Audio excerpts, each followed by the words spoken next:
This is Ben Silk, and I'm here with Kevin. Nick.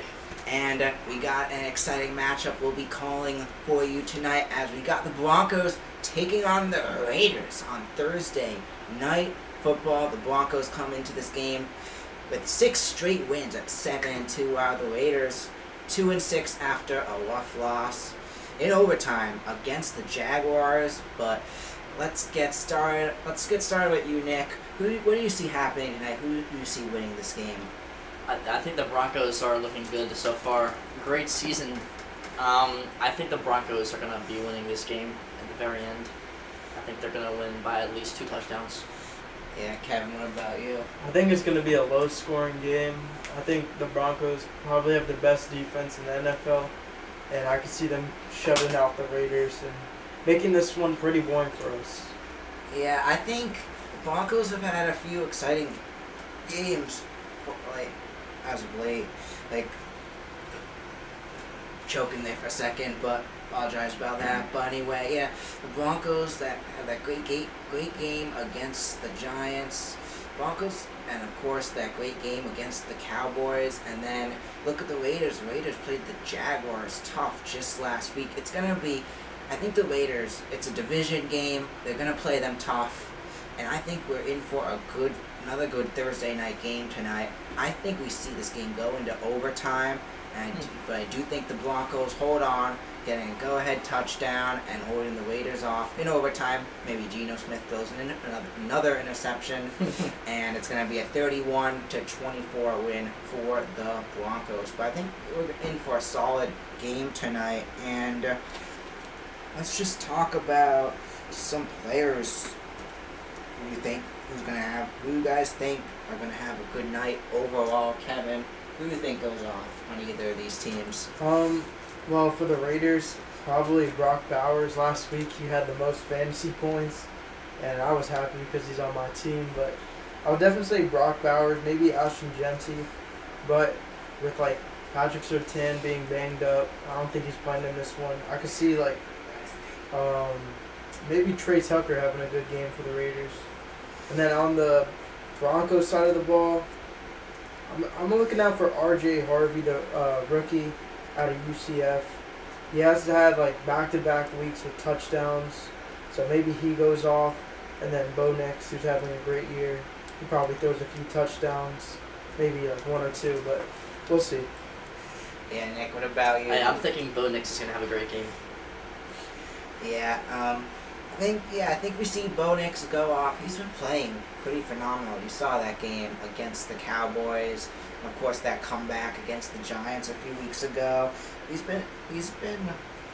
improved a lot this season. And then you've got Broncos defense, just Pat Surtain, just an amazing defense overall. The reason why they're the best defense in the league. So they're going to play this Raiders squad tough, but this Raiders squad also has a great offense. Of course, you got Brock Bowers coming off a 40-point fantasy game. He comes into this game looking to continue that. And of course, we've got Ashton Genty as well. Also expect a big night by King Mostert. He's been getting a little more time with the ball, especially on kickoff returns. He's a guy that may go off tonight as well. You never know. And yeah. But it's going to be an exciting game, and yeah, there's a lot of players that could go off. But yeah, let's get started. It's going to be the Raiders' ball to start it off tonight as Will Lutz, former Saints kicker, now on the Broncos. Been on the Broncos for a few years now. He is going to kick it off, and it's going to be the Raiders' ball to get started off. As off goes Lutz, and he's going to knee it into the end zone for the touchback, and on comes Geno Smith, Raiders quarterback. First season on the Raiders. So far he's thrown 11 touchdowns, 11 interceptions as well. He's had a rough season overall, and he's tied for the most interceptions with Tua currently. So they're going to line up there, and Kevin, you want to get us started off? Yeah, I'll get us started. So, yeah, Geno Smith and his team have had a rough go-around this season. They lost some tough matchups. Last week, they actually went for the game winner with a 2-point conversion, but they didn't end up getting it, and they lost that game. But Geno Smith under center, gonna hand it off to Genti. Genti's gonna get taken down by, I think that's Mufunga, the former 49er there. Broncos D able to get onto Genti right away, not allowing him to go anywhere. Broncos defense showing up early with an amazing play to get started off. It's now going to make it 2nd and 10. Nick, what are your thoughts on that first play? Oh, that's a great way to start off the game. Already 2nd and 10. We're going to see what's going on next. Yeah. Here's Geno Smith here, shotgun. We'll see here. He's looking around, he fires, and it's complete. What a completion. What a good pass. It's going to be caught by, that's number 10 of the Raiders. And that's going to be Monte Thornton. Thornton, of course. One of the Raiders' top wide receivers traded away in Jacoby Myers this week, as that's going to be a big loss for the Raiders. But they're going to line back up. Thornton may be an important. What's the weather play looking coming like in. tonight, Ben? Not really sure. We'll take a look in a bit, but Geno. Looked a little foggy. Yeah, it does. But yeah, Geno Smith back out goes, and he's gonna find that's gonna be yeah, Tyler Lockett. Seahawk, former Seahawk. Yeah. Former Seahawk on the Raiders. Look at him. And I think There he we go. was on the Titans. He was right? on the Titans. Yeah. And yeah, Tyler Lockett. What a good Man, route. wasn't Tucker 17 now? I'm confused, but yeah, Tyler Lockett with the catch for the Raiders. Him And they're gonna give it to Yeah, him. he was on the Titans just a couple weeks ago, so And he has some chemistry with Geno Smith as they play together in Seattle. But hand off to Genti. Genti gonna get a gain of getting pushed along, but it looks like it's gonna be a gain of 4 yards there. Solid run by the runner-up in the Heisman voting, in the Heisman race last year. Excuse me. A great way to push the pile. I'm not sure if that was a 4-yard gain. What a good run. as that game, yeah, Ashton Genti, just take a look. He's had a pretty good rookie season, as he's been solid for this Raiders squad. Now 2nd and 5 in the backfield now. Genti. Raiders got 3 wide receivers, got movement in the back for Tucker now wearing number 1 as Smith goes back out. He's going to keep it rolling now, and he's going to be able to slide in and gets the first down. Raiders driving down, Okay. getting movement down the field early against this top defense with 12:08 left. Fast Yeah. movement for the Raiders. And the Raiders, they put up some points last week against the Jags. Like I said, they came up short, went for 2. Their season is almost on the verge of being over. If they think it is almost over, but in the AFC, it's very tough, and with them having this many losses this early on, it's not looking good. But Genti is going to get a gain of about 2 yards, maybe 3, there on that carry by Ashton Genti. Back to that previous play, Geno Smith, you'll see he's not afraid to use his legs in certain situations just like that. Right, Ben? Yeah, 100%.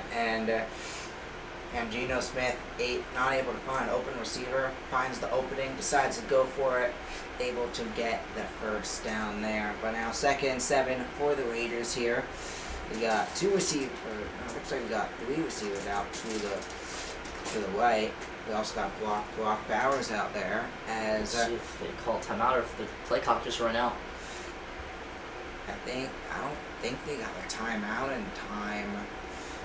But yeah, while we wait, yeah, the Raiders, yeah, it looks like they're gonna, I don't know what the call was there, but anyway, the Raiders, they're doing a good job driving down the field tonight, and yeah, let's see if they're able to continue the success here with Geno Smith. A few great plays. Is back in shotgun now.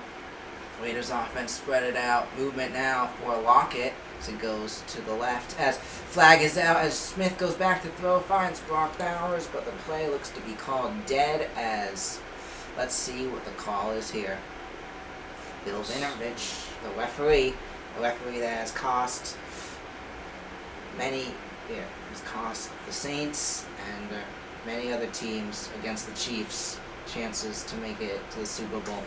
Yes. Not sure what that call was on the previous play when the clock ran out. It's going to be 2nd and 12 now. Looks like the call was to move the Raiders back 5 yards. So 2nd and 12 now. Raiders offense spread it on out. Back out there now. Movement for Lockett as Smith goes back out to throw. Is going to find Lockett there, who is able to get it, but goes out of bounds just short of the first down. You'll see these former Seahawks linking up again with their second completion of the night. Tyler Lockett in motion this time. Comes out on the out route. Looking good. It's now going to be 3rd down for the Raiders. Yep, and the Raiders having a good drive here. Already almost used up 5 minutes off the clock. They want to win this game. They got to control the clock and take time of possession very seriously, because the Broncos, they could score the ball. But in the pistol formation, Geno Smith is going to drop back with multiple people rushing him. Has time, and he's going to get sacked by number 99. 99. That is Zach Allen there, able to stop Geno Smith, and it looks like the Raiders are still going to be in field goal position here. And so out comes the kicker. And the kicker's going to try to get points, though. It's going to be a long one, it looks like. Yeah. Take a look at this Bronco defense, though. Way to recover after giving up a couple first downs to only force 3. That secondary just did their job there. Geno Smith did have time, but no one was open downfield. Yeah, they're going to decide to punt it away here. Wow. As after the drive was looking pretty good for the Raiders, but they decide to punt it away, and it's going to be the Broncos who will be starting off. Oh, wow. Yeah. He might have gotten within the 3-yard line, 2-yard line. We'll see. Oh, wow, yeah. Wow. That was... I thought it went into the touchback, but maybe not. The referee was signaling. Yeah, it looks like we go to a break, and right now, let's take a look. And we've got to mention, Nick, put it up there. Tonight we got a special thing. We haven't seen any yet. Well, at least I haven't noticed. We've got the one and only 6-7 counter. Take a look. Keeping track. Those of you that love that number, keeping track. We see it everywhere. We see it so many times in each game. But yeah, that's the 6-7 counter. But let's just take a look at. We're gonna take a look first at the Broncos' schedule. So coming into this game, 6 straight wins. They're 7-2 on the season, and after this week they take on the Chiefs. Then they take on the Commanders. They go back to the Raiders. The Chiefs are going to be a tough team to beat, but who knows? Maybe they probably could get it done. They're going to play the Chiefs tough, that's for sure. Then they take on the Packers. They take on the Jags. Take on the Chiefs again, and they take on the Chargers. Let's start with you, Nick. What are your thoughts for the Broncos? Well, they have the bye week. stress? They have the bye week right after the Chiefs game. Yeah. But if they can just secure this win tonight, the Chiefs game, they'll have cushion for the Chiefs game, and then they'll have the bye week. And then we'll see. Hopefully they'll win in after the bye week, and then hopefully they'll get the other win against the Raiders. But then we'll see. We'll have a tough game in Green Bay, then Jacksonville. But this is looking like a playoff team, Ben. Yeah, for sure. Kevin, what about you? Yeah, I think the Chiefs are going to give them a tough go, but they're at home. I could definitely see them maybe getting that win there, just alone with their defense. But I don't know. Yeah, this is definitely a playoff team. Their schedule gets easier a little bit. They play the Commanders with no Jaden Daniels. They play the Raiders again.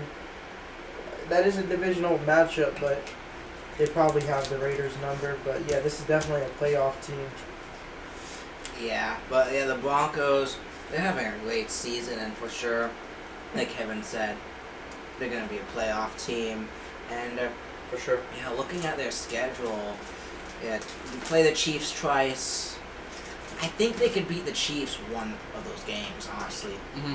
But I do feel like they may drop one to the Raiders, most likely their next game, or they lose to the Packers. But I think the rest of their games should be winnable. They already lost one to the Chargers. I think they'd win the second game against the Chargers, except if the Broncos go off and they're so good that they're a top seed and sit everyone. But I think we're looking at like a 12-win team as the Broncos backed up in the end zone here as It's going to be J.K. Dobbins with the carry. yeah started off getting them out. They were backed up in the end zone and Yes. Dobbins able to get them out there. Yeah, Bo Nix, he's having a great season. 12 passing touchdowns, 3 rushing touchdowns, and he's only thrown 3 picks. So he's having a great year, but you know that man Max Crosby on the defense, he's coming for him today. Oh, for sure. And they're starting out back all the way in enemy territory. We're going to see what this offense can do here early on. It looks really windy out there. Oh, for sure. I was talking about the weather earlier. It looked a little crazy, and the ball The is ball- moving. Damn.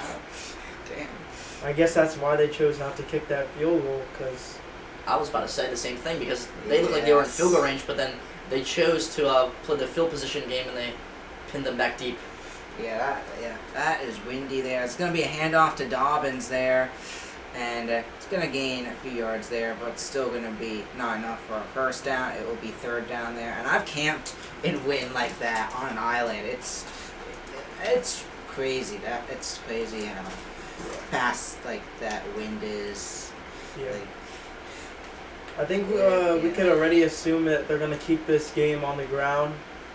They probably don't want to be throwing anything too deep if it's windy like that, yeah, because that's insane.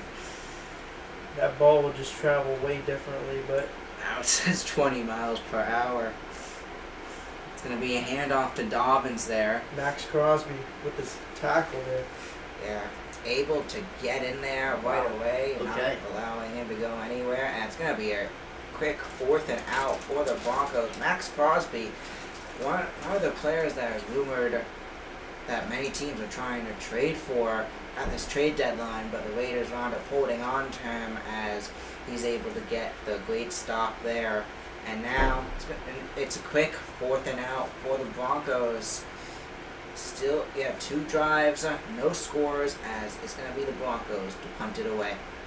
What a great 3-and-out force by the Raiders. You'll think 3rd and 2, you're going to think that the Broncos are going to convert here, but Max Crosby stepping up big for his team, and they're going to get the ball just about midfield, so we're going to see what Geno Smith is going to be able to do on his 2nd attempt here. Yeah, where did that ball go? That was a terrible punt. Yeah, You can see by the wind. Yeah, the wind, it looked like blew it over, but Not sure. Wasn't really a far punt, Ben. no, it was That not. was like less than 50 yards. Yeah, but it's gonna be 1st and 10 now again for the Raiders as they come back out here. 7:07 left in the first. Yeah, it's windy there right now, but yeah, Raiders are gonna line back up here as looks like they've got receiver out to the left, 2 receivers out to the right on the inside, as Smith is going to hand off to Genty, and Genty's going to be stuffed. Yeah. Boomed right at the line of scrimmage. That's going to make it a 2nd down now for the Raiders here, as Broncos defense now showing back up there. Yeah. I think Ashton Genty is no stranger to the Mountain West area. He played in the Mountain West Conference back at Boise State, where he broke many records. So he from Boise, Idaho. You could expect him to have a good game here, playing with high elevation and all. But Geno Smith is going to get the ball batted down at the line of scrimmage by number 99 again, Zach Allen. So that makes it a 3rd down now, and defensive pressure from the last drive continues into this drive they're just showing some stats now. Nick Bonito Yeah. with 13.5 sacks a year ago. Very underrated player. He's having a great season as well. But Geno Smith's going to drop back with the screenplay. handed off. What a great play. Dumped off to, who is that, Mostert? That Yeah, is Mostert, Raheem that is Raheem. Mostert. I knew. There it is. I had a feeling he going off last week. I have a feeling he was going to get some play time tonight.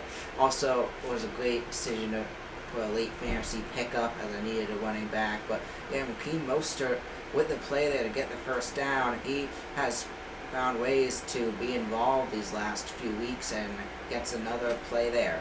So Geno Smith 4 for 5 on passing tonight as he's back in shotgun now by the 30-yard line. As Trey Tucker.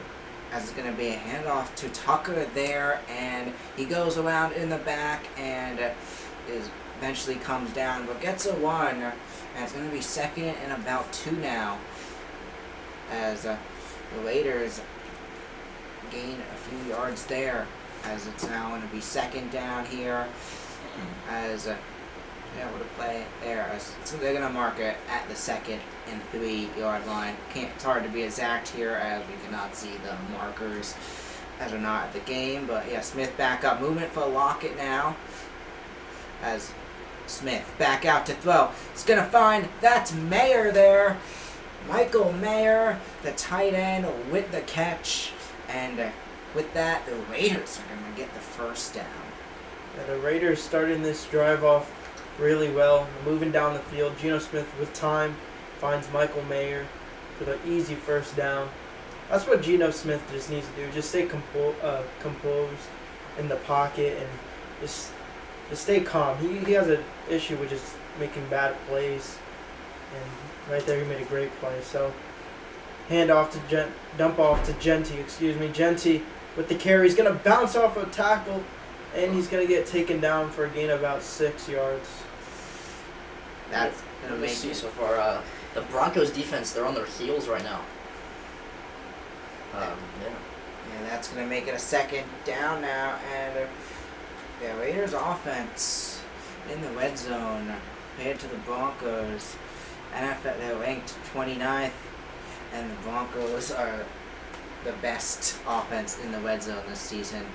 So let's see if the Raiders could get stopped here as they line back up now. Movement for Tucker in the back as Smith goes back out. It's going to find, that is going to be Mayer again, and he's going to be forced out of bounds there, making it a 3rd down. Yeah, with the one-handed catch by Michael Mayer there. But 3rd down coming up. Can this Broncos defense get a stop in the red zone? Third and 2 now, and just looking at how the game has gone so far, Raiders have had 9 minutes of possession so far with 15 plays, 65 yards. Meanwhile, the Broncos have only had the ball for a little over 2 minutes and 3 plays. So Raiders dominated time of possession so far tonight. As Smith back out there now. Smith hands off, finds Genty as Genty goes in, and it's going to be a touchdown for the Raiders. Ashton Genty with the touchdown. Just too easy for him. And yeah, the Raiders are going to take an early lead with the first quarter winding down. And the Broncos, they got to respond because that was 2 good drives that the Raiders had. One of them came up short with the win. They chose to punt, but on the second drive of the game, they drive down and punch it in for 6, and the field goal's about to make it 7. Let's add let's add it to the counter. Let's add 2 because the field goal's about to make it 7. As that goes up and it's good. The 6 turns into the 7, make that 3. So 7-0 the Raiders as Genty is able to run it in and make that 3. 3? Yeah, we just had 3 6 7s. Now it's 4. So 4? Yep. Okay, there we go. Just how many times we say it. But yeah, we got 4 so far, and it's a 7-0 lead for the Raiders. I had a feeling. I just knew coming into this game the Raiders were going to play the Broncos tough, and we were going to be in for a good game, and that's exactly what we have so far. But yeah, it's been been an entertaining first quarter, and will the Broncos be able to bounce back? Just want to hear from both of you. What are your thoughts about how the Raiders and the Broncos have played so far? Kevin, you want to start us off? For this game, I think the Raiders have done everything they were supposed to. In that first drive, they got stopped, and they most times that would be an easy field goal, but because of the weather conditions, they chose to punt. And then in their second drive, they go down and punch it in with Ashton Genty. The Raiders also getting a good punt in and backing up the Broncos, so they had to drive the length of the field, and they got stopped early. So Broncos with one drive, you haven't really seen their offense, but they're going to be coming up before this quarter ends, and let's see what they can do. Yeah, Nick, what about you? Yeah, based off of what Kevin said, what a great coaching decision by the Raiders to not risk anything with the field goal, to pin the Broncos back deep and then get the punt back around just in midfield, and they didn't really have to go that far. They used Ashton Genty on this drive. What a talented kid, and just looking for contact and just pushing through, taking advantage of this wind. What do you think, Ben? Yeah, exactly what both of you said. Yeah, great decision by the coach overall. But anyway, yeah, the Raiders have come in with a game plan, and it has been working even on that first drive when they weren't able to score. Like, they were able to get down the field, but the Broncos started off rough because they were backed up. But let's see what the Broncos have planned for this drive and if they're able to bounce back. I feel like they're going to be able to bounce back. You've seen this team all season long. Oh, of course. And they're always in it. Even if you're down 19-0 going into the fourth quarter against the Giants, you're always in it. So, yeah, you never know. But yeah, let's see what this Broncos team has. You can never count them out. So, we're back now, and you're just getting here. Score is currently 7-2-0. And it is going to be the kicker to kick it back off to the Broncos now, as kicker is Daniel Carlson, as the Broncos take it back, gets the ball around the 10, and he looks to be forced down around the 18-yard line. What a great kickoff by the Raiders. Yeah, 100%. And Kevin, what do you think we're going to see on this drive by the Broncos? I think we're going to see a little bit more of a better offense. They were backed up on that first drive. Not the ideal field position for them, but with somewhat better field position and a new set of downs, I think they're going to find some points here. Guys, I think we're going to see some air attack going on, especially right off the rip. Here's Bo Nix to a great completion, getting 2 feet down to Cortland Sutton. Looks like it's good for 6 yards, 5 yards. Yeah, great find there to start. I just want to say we got 9 people watching right now, which is pretty good standards compared to our last few games. As yeah, let's just take a look. Longest active streaks in games with touchdown passes. Bo Nix currently in second with 17 behind Lamar Jackson. As Bo Nix back out in the shotgun. Nix back out to throw. 2nd and 4. Nix can't find opening, and he is gonna be taken down. That is that Mason? Yeah, I don't know if that's not Mason. That is number 69 of Adam Butler, who takes him down, and that is gonna make it a 3rd down. Butler just able to get to Nix and not allow him to do anything when he couldn't find anyone who was open. Nix tried to go for the one, and Butler was just right there to take him down. Look at the Raiders being aggressive on both sides of the ball early on.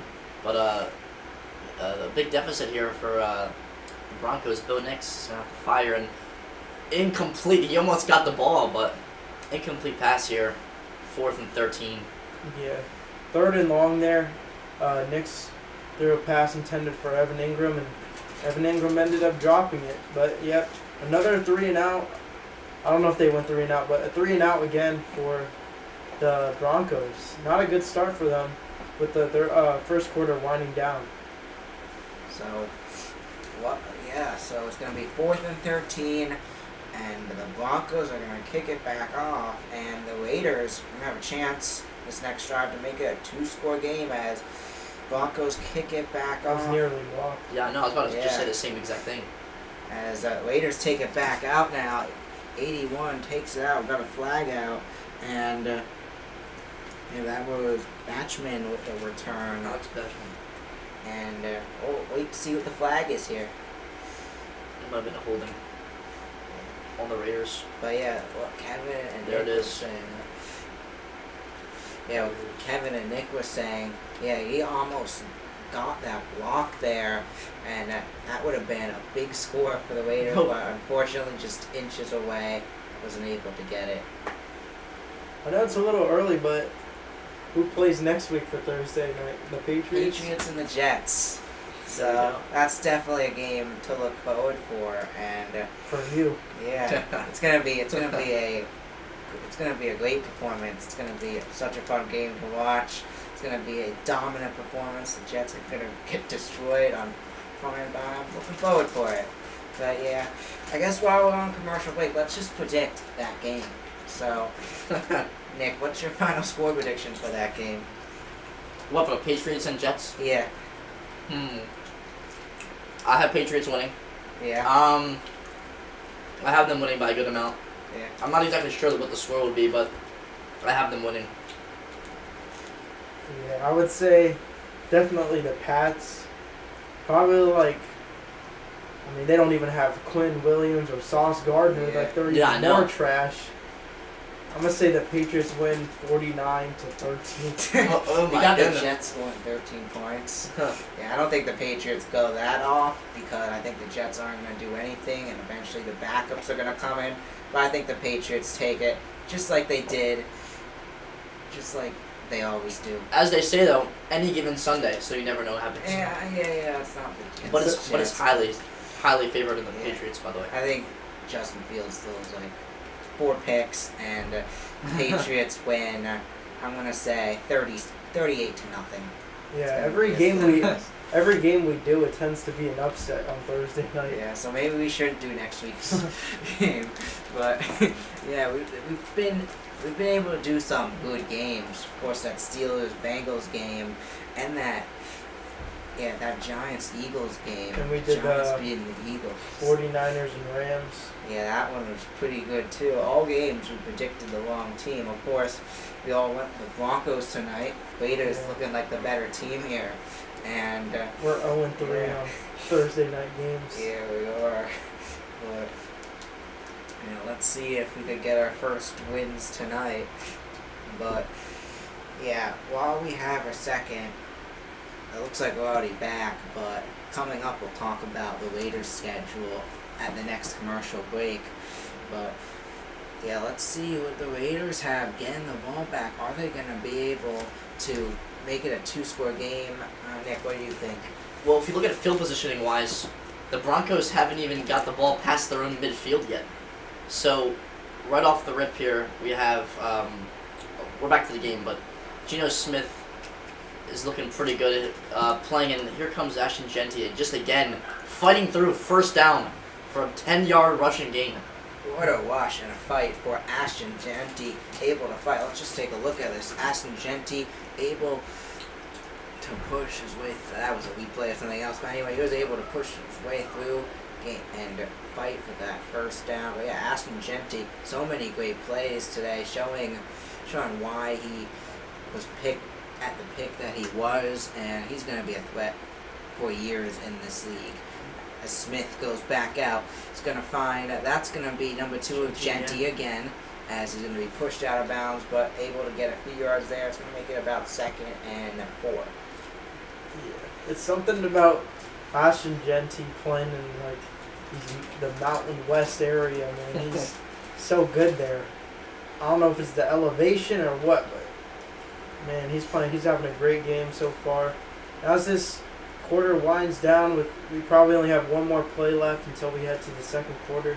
The Raiders are having a great first quarter, and let's see what they tend to do here on 2nd and 4. Genty with the carry, gonna get free to the 40. but there's a flag down. Hold on, because this might be coming back. He was down at the 30, but let's see what the calls here. Pete Carroll does not look happy. And Winovich comes on. Holding on offense. That sucks. And that would have been a big break for the Raiders, but That would have been unfortunately, a big play for the doesn't Raiders. work out. So that is going to bring the Raiders back to where they were before, as there's still 14 seconds left in the first quarter, but most likely they're probably going to get another one or two and let Was that the a wide quarter receiver end. holding? The receiver didn't even have to hold there. Yeah, I it know. wasn't Genty. Genty was it gone. Yeah, wasn't even there. So it's a shame he wasn't even involved with the play, but unfortunately, it's going to cost a big play for his team. Now, Ben, if we look at the yards after contact on Ashton Genty, the numbers had to be looking good. Yeah. Yeah, It's always for been sure. like that. He just can't. He breaks so many tackles. Oh, for sure. But Yeah, the quarter is gonna come to an end here. Your And score 7-0. What a start! The Raiders are looking like the better team here. Broncos yet to get a first down, as it's 7-0 Raiders. Yeah. As we head to the second quarter, and Should we take a look at the Raiders? yeah, let's take a look at the Raiders' schedule here. So, taking a look at the Raiders' schedule, Nick, do you want to just read off the schedule? Yes. So yeah, currently they take on the Broncos. So Okay. yeah, next. So next we have Dallas, and looking at that game, it might be a pretty close game, but I'm not sure what's going on there. But hold on one second here. Yeah. Starting with crew 2.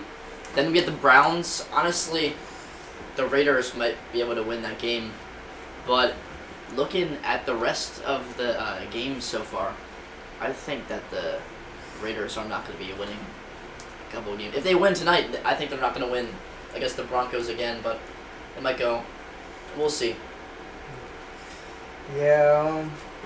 They play the Cowboys next. I think they will lose that with the Cowboys coming off the bye, and then they have a toilet bowl against the Browns. Yeah. They'll probably lose that game Honestly, yeah. to the Browns. And they probably drop the game to the Chargers. Then they play the Broncos again. With how they've been playing, maybe that can be another competitive matchup. Then they play the Birds. They lose that. Texans, they lose that. They lose to the Giants. And then they play the Chiefs. I can honestly see them losing out the rest of the season. Maybe they upset one or two teams. I think they could win against the Browns. Yeah. Maybe Giants. We'll see. I don't know. Yeah. The Giants are still like, I don't know. Jackson Dart when they lose to the Raiders, I think. Yeah. That's true.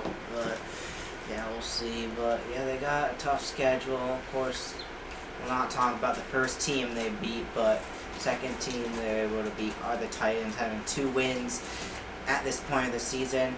Just yeah, they play the Broncos again, and they play them tonight. Just seeing how they play tonight, I think the Raiders could take one of the games over the Broncos, like they usually do. They usually split the series during the season. Though I believe they did not last season, but they usually do. I think they could upset the Broncos in one of those games.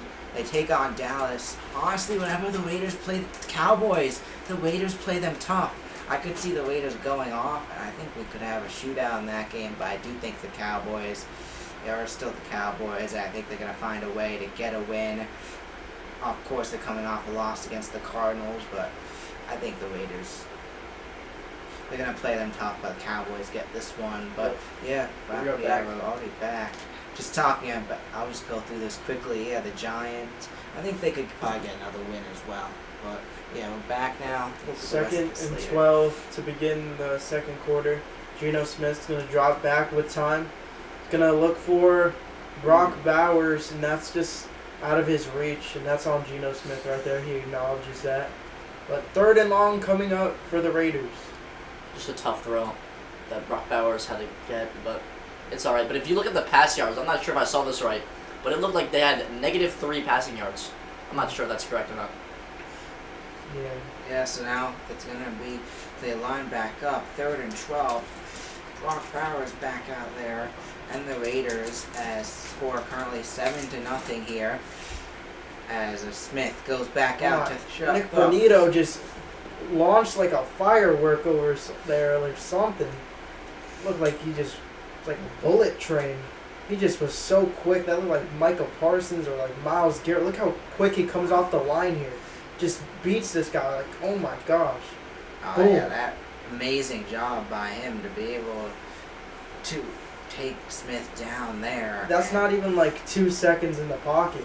It's that number one defense showing you, reminding us after a slow start, but we're going to see a Raiders shaking up here. I believe that may be Cosby. That is not what you want to see. Your star player. Wait, No, not Crosby because they're on offense. Yes, they are. I just realized that. It looked like a Number Yeah. 58. Yeah, looked like 98. But oh yeah, no Let's- yeah. Jackson Powers Johnson. Or Jackson Powers Johnson. But yeah, we take a break and we'll just look a little more at the Raiders' schedule and we'll finish talking about it. Yeah, they got a few tough opponents. Yeah, they got a lot of tough opponents, but I think they could pull off a few upsets. I think they wind up beating either the Cowboys or the Texans. I think they could beat the Browns. I think they split the series with the Broncos, and I think they could beat the Chargers in the second game. But so I think they could have a solid season. They're a team that always goes on a run late in the season and gets a few good wins, and I think they could get it done. But yeah, the Giants and the Chiefs, and at least one Broncos game and the Eagles, those are losses for sure. But Ben, if the Raiders win every game rest of their season, they could make the playoffs. yeah, I don't see that happening. Very low chances, Yeah. though. Very low chances. And all the games I just said they're gonna win. I don't think they'll win all of them, but Yeah. like there's so many they could win. But it's gonna be tough for this Raiders squad. But yeah, so we've had an exciting game so far. But let's just take a look. I'm gonna pull up the games coming up this weekend and just talk about what games we are looking forward for the most overall. Yeah, there's some good games, and while my thing loads, here we go. So a game that sticks out to me,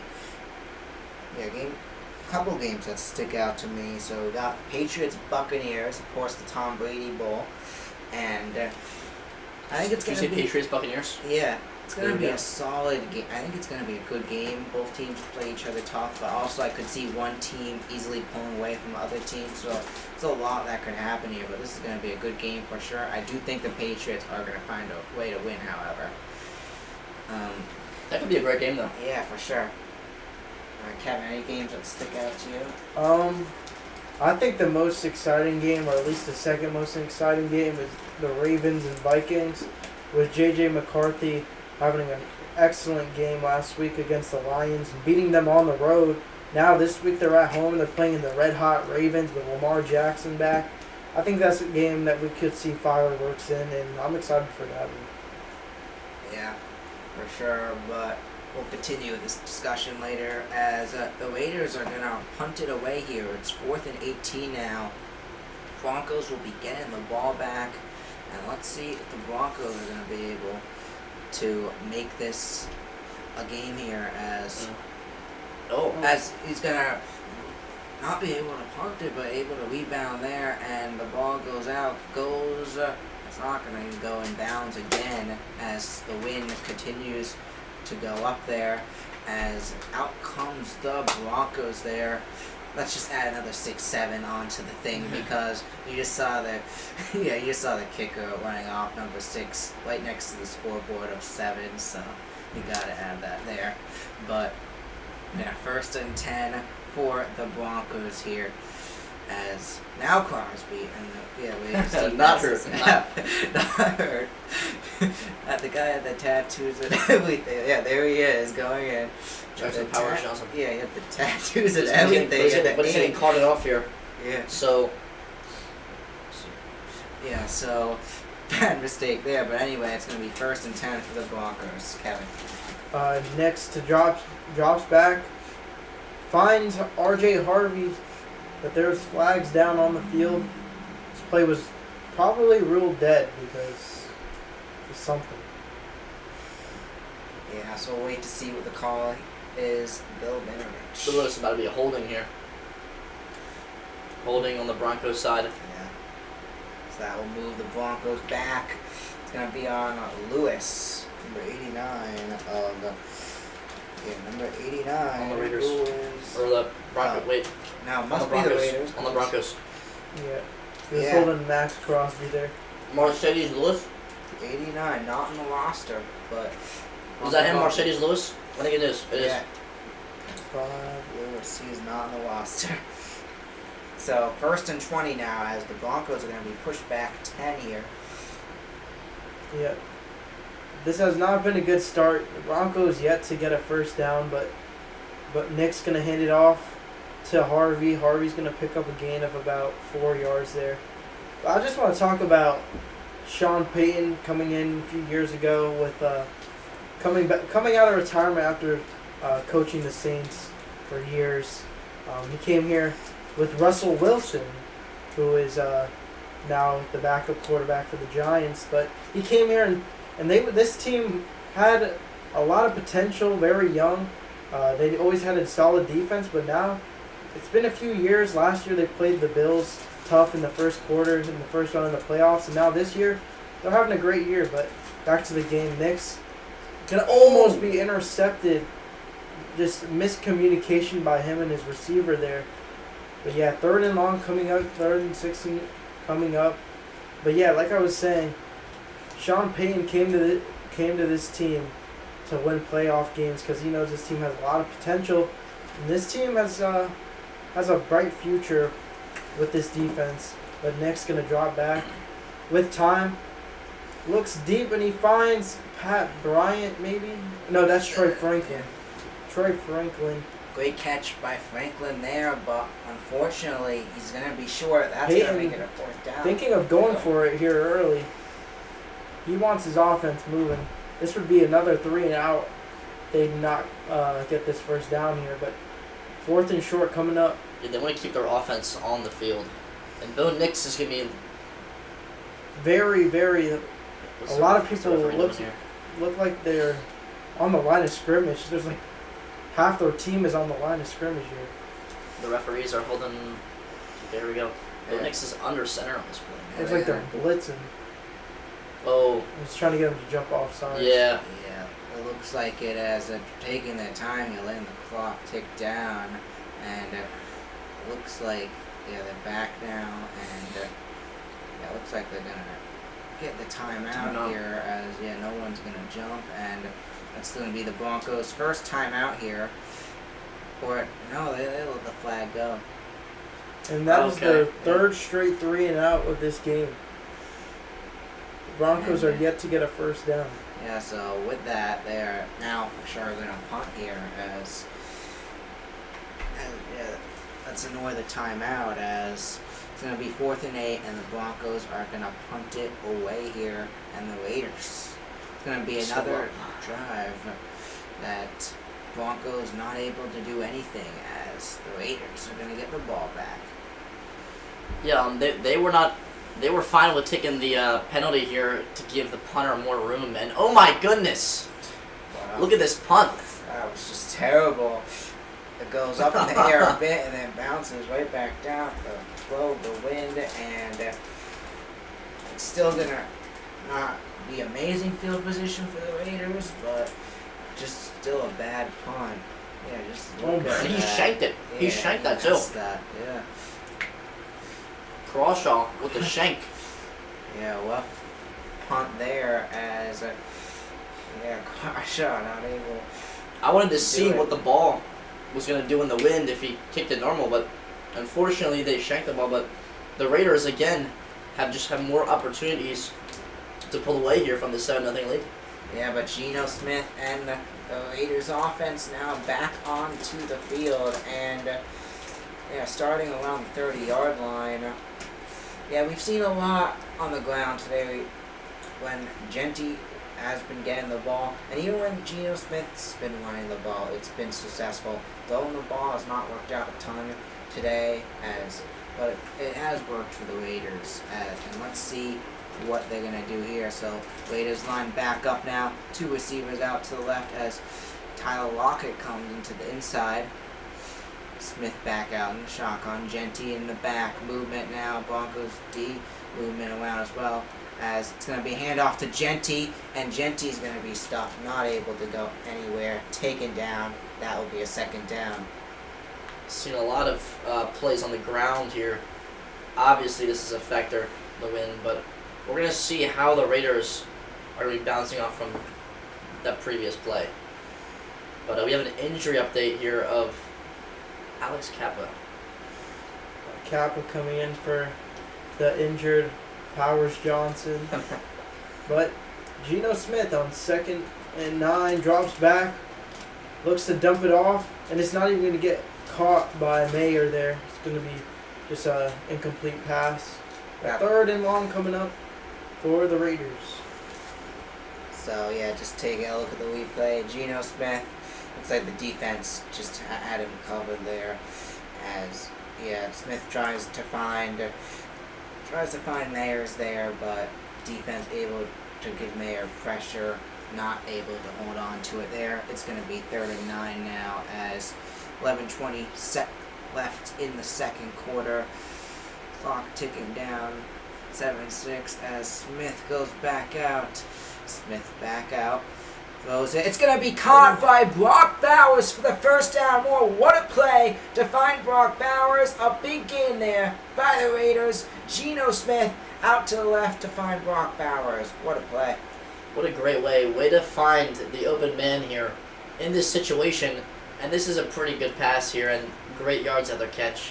Brock Bowers getting it done here, finally getting his reception that he wanted to look for here. Yeah.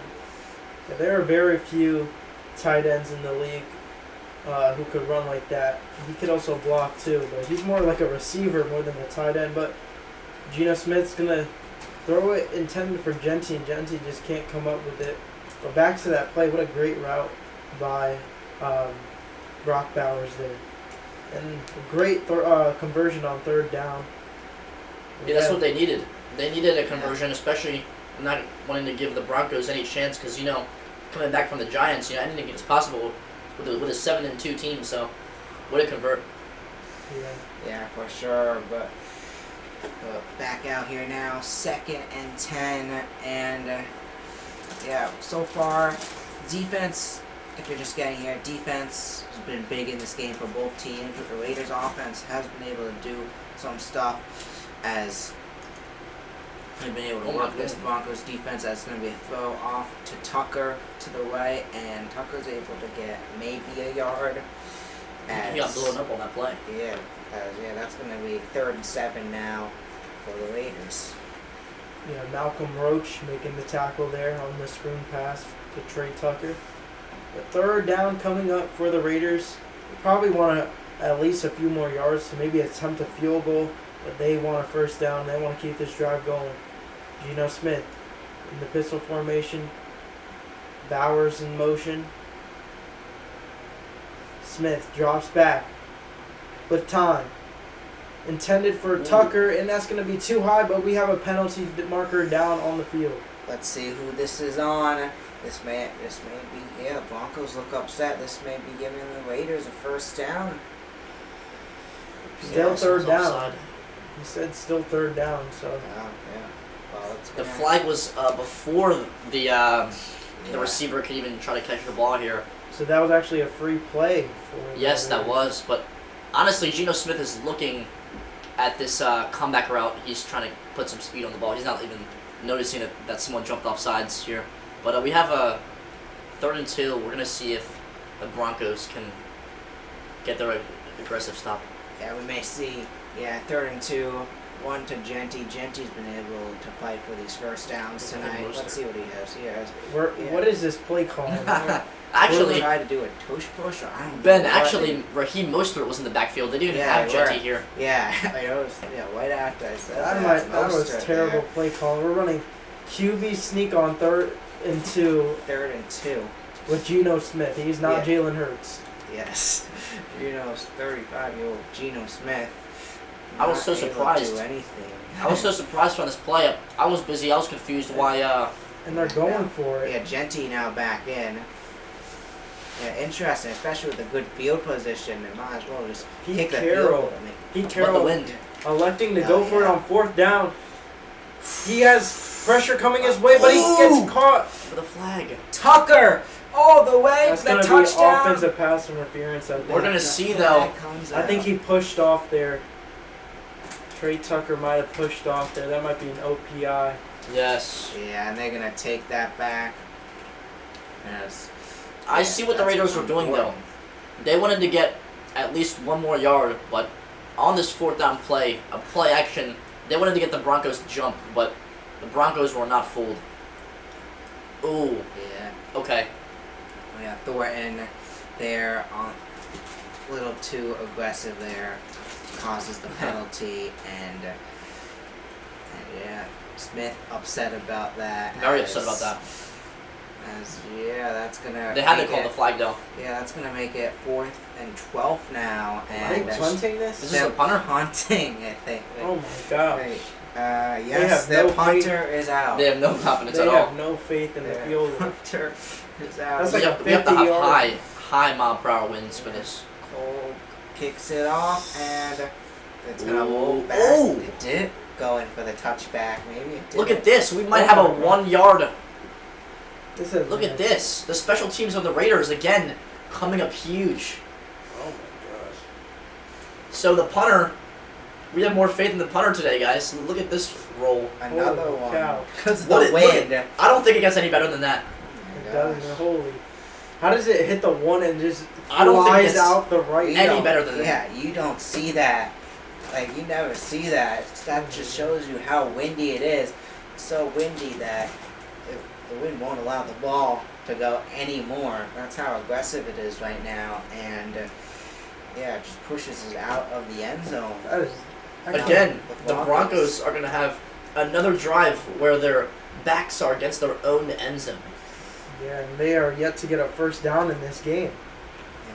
But I want to talk about that play call. What was that like coaching there on 3rd and short? They had like to go for a QB sneak that with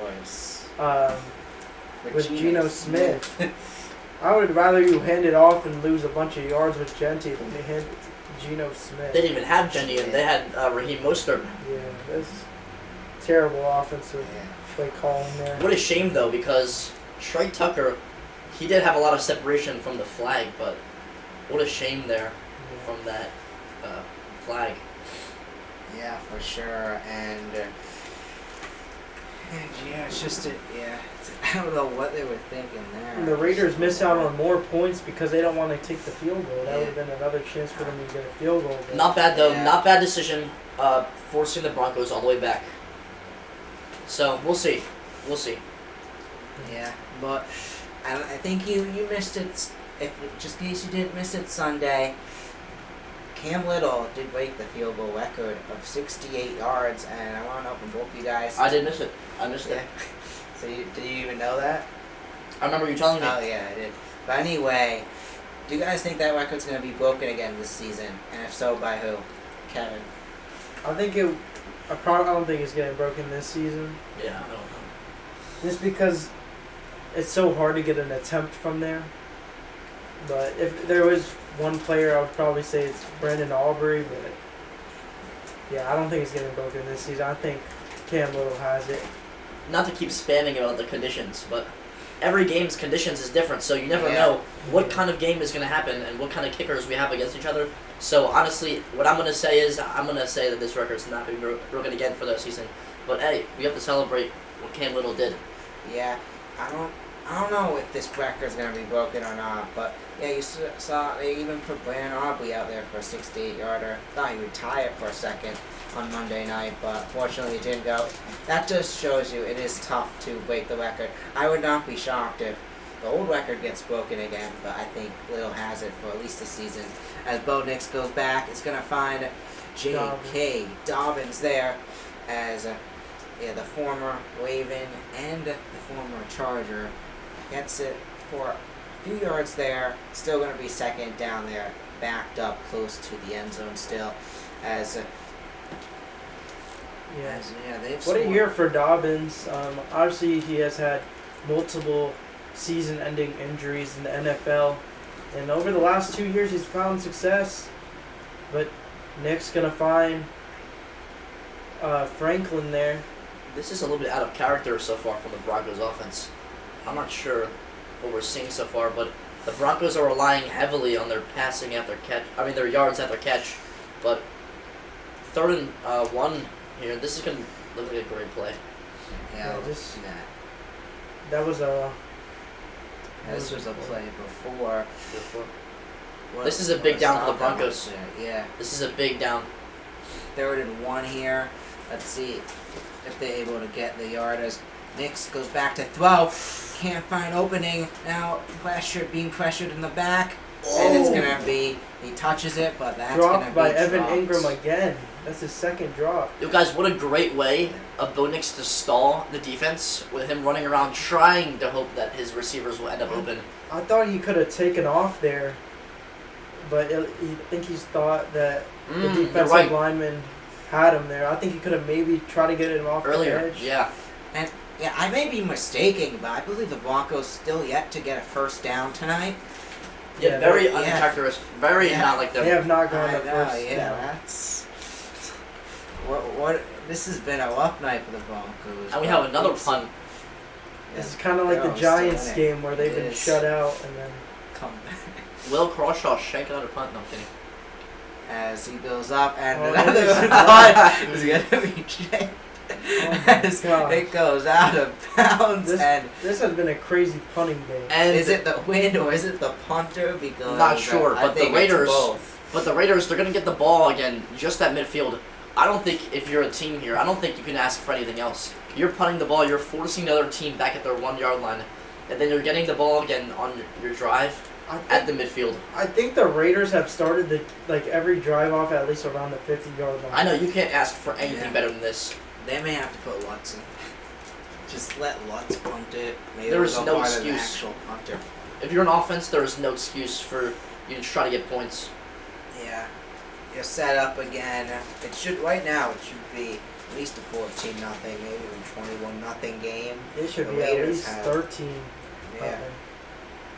Oh yeah, because it's so windy. But yeah, it's gonna be a tough game, and yeah, Broncos defense has been playing them tough, and yeah, it's still a 1-score game here, but Yeah, Broncos defense is not bad, not Yeah. terrible here. yeah, but Keeping yeah. them in within a 1-score game. So 1st and 10 now, as Geno Smith comes back in now with Jim D in the back, as fake handoff. Smith back to throw. He's gonna find that is gonna be Trey Tucker. yeah, Trey Tucker There it is. grabs it there, as that will be a 2nd down. Great fake. Faking one side and throwing right to the other side. Trey Tucker managing to get his feet in bounds. And what a pretty solid game on 1st down. Yeah, the Raiders have dominated the time of possession in this game, with the Broncos not even getting a 1st down. They have touched the ball. Oh, and he was stepped out of bounds there. That's should be ruled Yeah. incomplete pass or a flag at least, because I'm pretty sure you cannot step out of bounds and come back inbounds and catch it. Okay, never mind. Incomplete pass, and the Yeah. clock winds down. That's a mistake there. As It's you do gonna not be want to screw up. I think the Raiders might take a timeout here. They don't want to get backed up even further. Not sure. Is there the timeout graphic on the scoreboard? It may have, because the clock I think already went down. So are they able to call a timeout there? Clock resets. Let's see what they decide to do here. There Looks might like have been a clock guide problem. Yeah, maybe. Because yeah. they ruled it incomplete and they had to Oh, reset yeah. it maybe. So now Ooh. hands off Oh, to That Bowers. play is just blown up by Nick Bonito. He blows that play up. That's his 2nd great play of the game. Had the sack earlier and just destroys that play there. That's gonna make it a 3rd down now. Again, let's just take a Look at this guy coming off the edge here.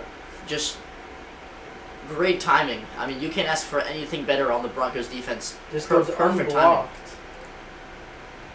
Yeah, he's able to get in there and take him down, making it now a 3rd and 14.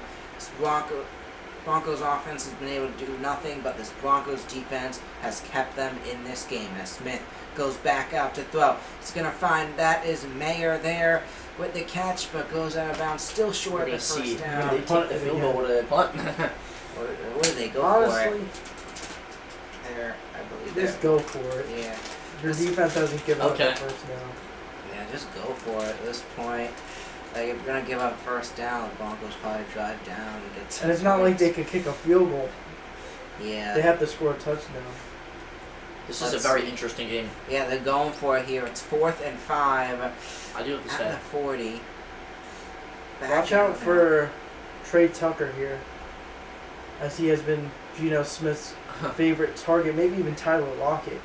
Yeah. Oh, heavy pressure! Oh! And Hufanga is going to come up with a sack on 4th down. Just goes unblocked off the edge, and Hufanga gets the QB sack as a safety. Beautiful. Broncos defense stepping up huge here, trying to send a message, trying to get their offense fueled. What a sack coming in from the side. Geno Smith can't do nothing about it as all his receivers are covered downfield. And that is on Raheem Mostert. He did not pick up the blitz, at least chip him. And that's, yeah, you But can there see, he is, even yelling at him there. You could see the frustration Geno Smith had towards Raheem Mostert as he missed a block, and because of that, they miss out on a potential first down.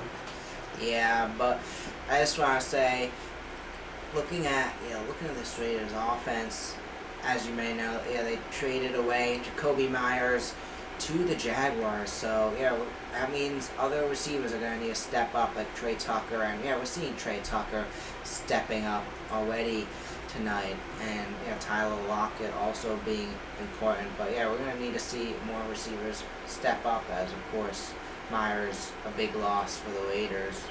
But as we have a second, let's take a look at the Broncos captains.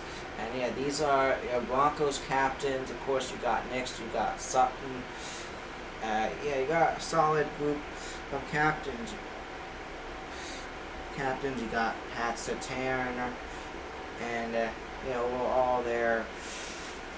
Back to that one play, I don't know if you guys remember, where Bill Nix threw it over Cortland Sutton's head. We need to see that duo get matched up if they want to get some points. What do you guys think?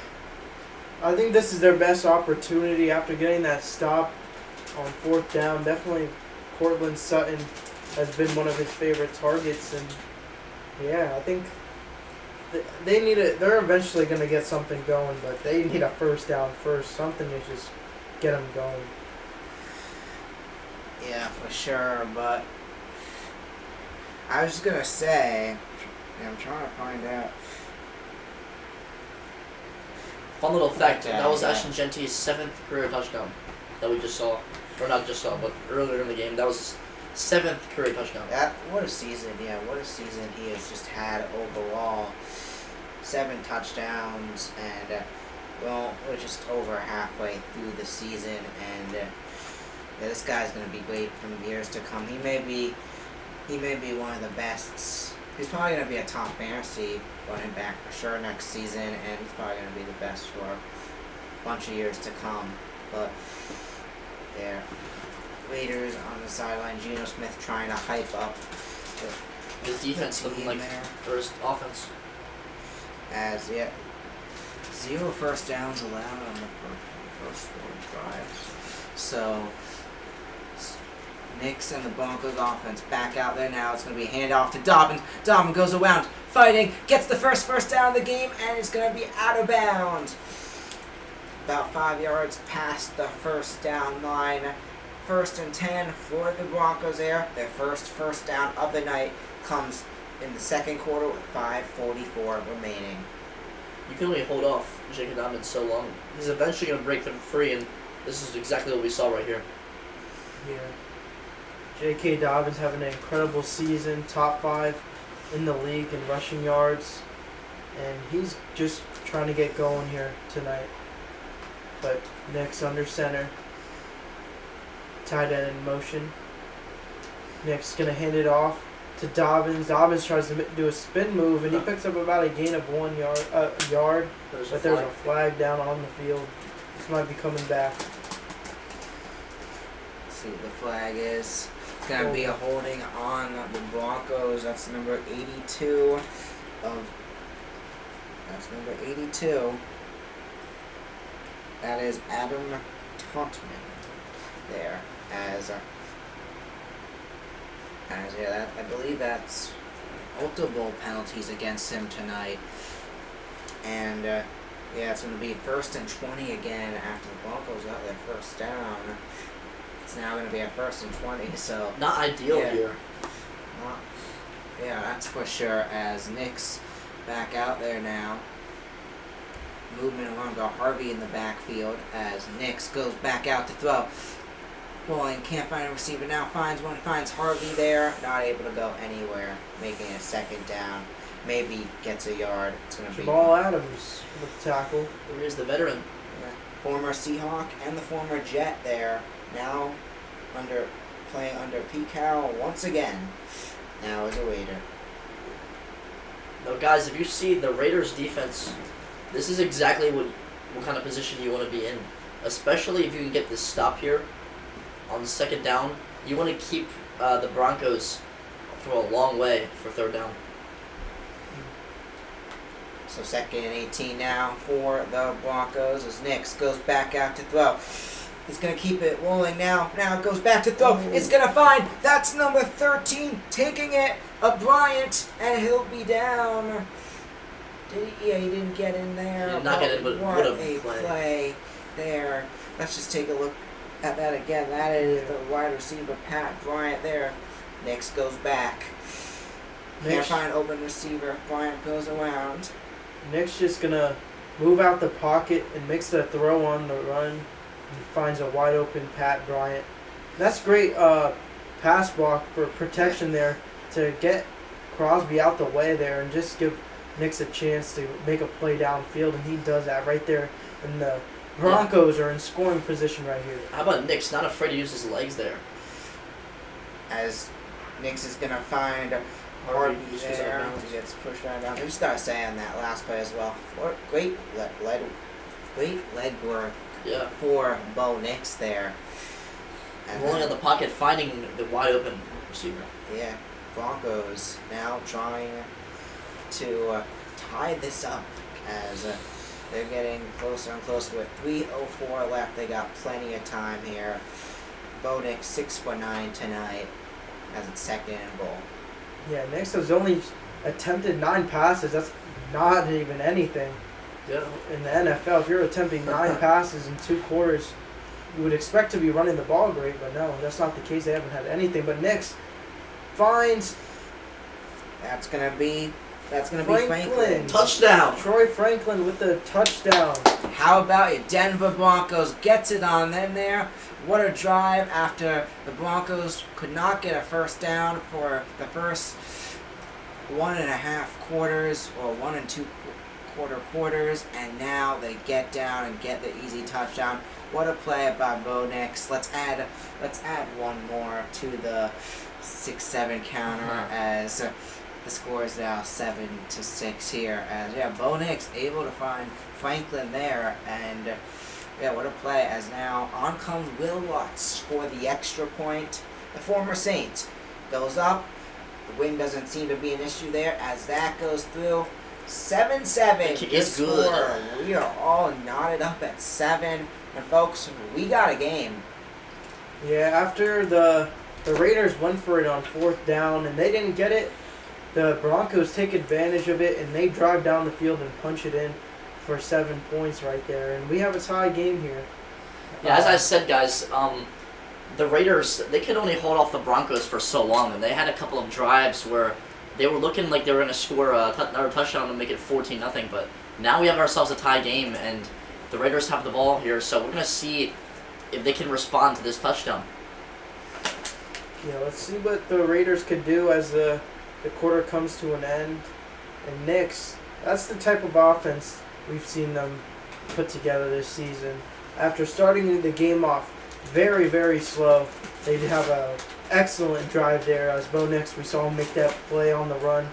And after that, it was just an easy slant route to Troy Franklin for 6 points there. Yeah, what a drive for the Broncos. Bo Nix playing like how he has these last few weeks, and there's a reason why this Broncos team has won 6 games in a row, and they're fighting for the top seed in the AFC. This team, Sean Payton has really turned it around since coming here a couple of years ago, and especially this season, you could see the impact Sean Payton's made on the team as they kick it off and it goes into the end zone. The ball actually makes it into the end zone for a touchback, and it's going to be Raiders' ball. So out comes the Raiders. Geno Smith comes on out, 10 for 15, 92 yards tonight, as Raiders got a little under 3 minutes left. Let's see if they're going to be able to try to get in, but they got time out of this Broncos defense. Has not allowed them to do much with the ball multiple times in this game, but let's see if they could do something here. Maybe Broncos D caught a little off guard after that touchdown, so let's see what the Raiders got. Geno Smith's going to get taken down for the sack. That is number 97 for the Broncos. Malcolm Roach for the sack there on first down.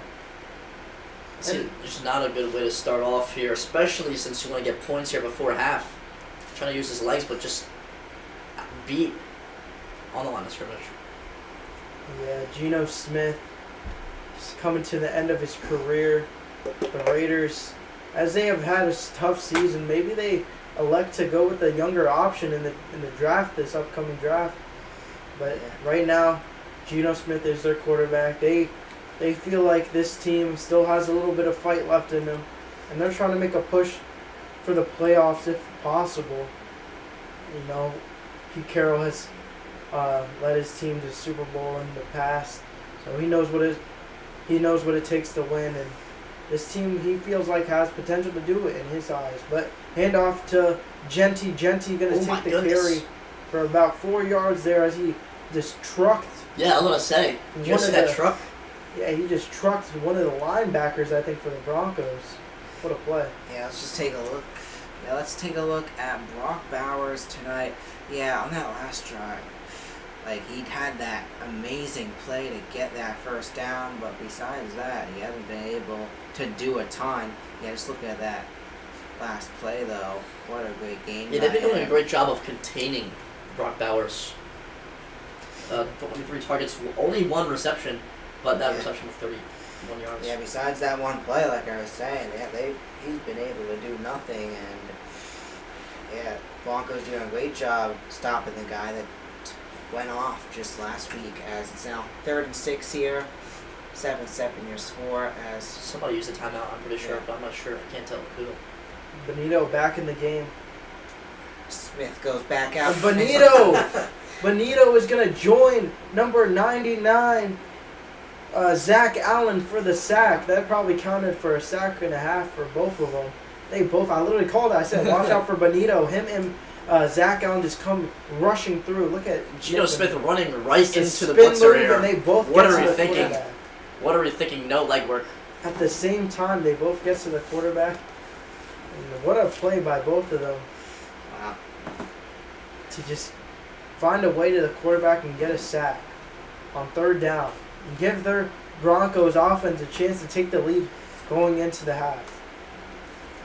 Yeah, that was just not the move here. Geno Smith, at least got to keep your eyes downfield, but he tucks in and runs right into the defense. And the Broncos, guys, they have a chance to score here before half. I know the time is very minimal, but they have 2 minutes left. Yeah, and we're almost to halftime, and so I just want to know what are your thoughts just about the game overall so far? I think it's been interesting. Definitely not as entertaining, but I don't think it's been totally boring. I think it's been a interesting game for sure. We've had some things that we just got to say wow to because we don't usually see that. But again, we have 2 great defenses going at it. This is a AFC West rivalry. So these are tough matchups that are usually low scoring. And Yeah, Nick, what are your thoughts? I did not expect this game to go this way. I mean, I wasn't really sure. I mentioned the weather at the very beginning, but does play a role in. I was not expecting anything like this, but it is kind of interesting because in low-scoring games like this, it's all about the field position. It's all about how you can set up your offense to get points, and whatever team we can see to set up their offense to get points, I feel like they're going to come out on top. But it could go both sides here. What do you think, Ben? Yeah, I think it's been an exciting game. Both teams, especially on the defensive side of things, both these defenses doing a phenomenal job. Been playing the offensive. This is tough, but it does come down to the offense has to figures it out on a drive, and they just gotta keep that momentum going. And Speaking of that's momentum, what they've been able to do to get the points so far. But yeah, what were you gonna say? Yeah, speaking of momentum, I think. What do you guys think? I think the Broncos have the momentum right now. Kevin, do you think? yeah, Yeah. for sure. Yeah, 100%. Broncos, after that touchdown and after that stop, they do have the momentum. But let's see how the offense is able to bounce back. This Raiders defense has been playing them tough. The But Broncos have the ball. yeah, Yeah, if the Broncos have the ball. the Broncos are able to score here, they will have the advantage going into halftime. And yeah, they're gonna. Yeah, if they get it in, it's gonna make it tough for the Raiders. But yeah, let's see. Raiders though do always find a way to play the Broncos tough. So Something never I've count them noticed, just based off that last drive where the Broncos scored, when Bo Nix had time and he was able to move out the pocket and make a play downfield, he was able to attack the secondary for the Raiders. The Raiders don't have one of the best secondaries. It's really their pass rush that has given Nix some trouble here today. But if he has time and he can make a play to just get outside and just get a ball down the field, he can really attack this Raiders defense. So look for them to keep the ball in the air and keep the drive alive. So out comes Bo Nix now, and this Broncos offense. Well, let's just see what they have up their sleeves. They got 150 left in this one, plenty of time. As the Broncos offense back out there now, Bo Nix back out to throw. He's gonna find a Dump off. Oh! He loses it. Number 28 there. That is Tyler Badie, the RB there for the Broncos, and he's not able to hold it on, making it a second down. Yeah, luckily it was an incompletion, and luckily there was not much time shaved off the clock here. But running back Harvey or Ball, whatever his name is, just couldn't pull it in here. Yeah. As I was saying, the time for Nix in the pocket's going to be tough when that man Crosby's coming after you. They should look to maybe try to double team him off the edge or just try to contain him. But Nix drops back and he fires a ball for Evan Ingram. It bounds in there. Looks like there'll be a no huddle offense. If you can see at the bottom of our screen, I've been looking at the matchup, Cortland Sutton versus this corner, and it looks like he's pressing up on him. I would look his way.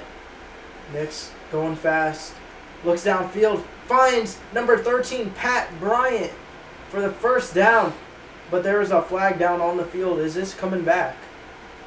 Do you think he's coming back? Yeah, let's see what the call is. I think it's gonna come back, but let's see what they decide to call here. As Raiders don't. Hold on, yeah. This Pass interference. Yeah, it's gonna be on the Broncos, and Bryant. It's gonna be on Bryant this time. Pass interference. Let's see what he did. So He probably pushed off. This is not the first time we've seen an offensive. there we go. Yeah. This is not the first time we've seen an offensive flag. Earlier we had the Raiders with the offensive penalty that Trey Tucker could have scored off of. Yeah, that cost him a touchdown. Yeah, We've also seen multiple penalties against the Broncos tonight for sure. as well. As the refs have come to play tonight. As it's now 3rd and 14 here. I'm sure we'll see plenty more flags tonight as well, as the Broncos are back out there now. Nix back out to throw. He's going to escape the pocket, and he's going to There find it is. for the first Cortland down. Cortland Cortland Sutton. There it is.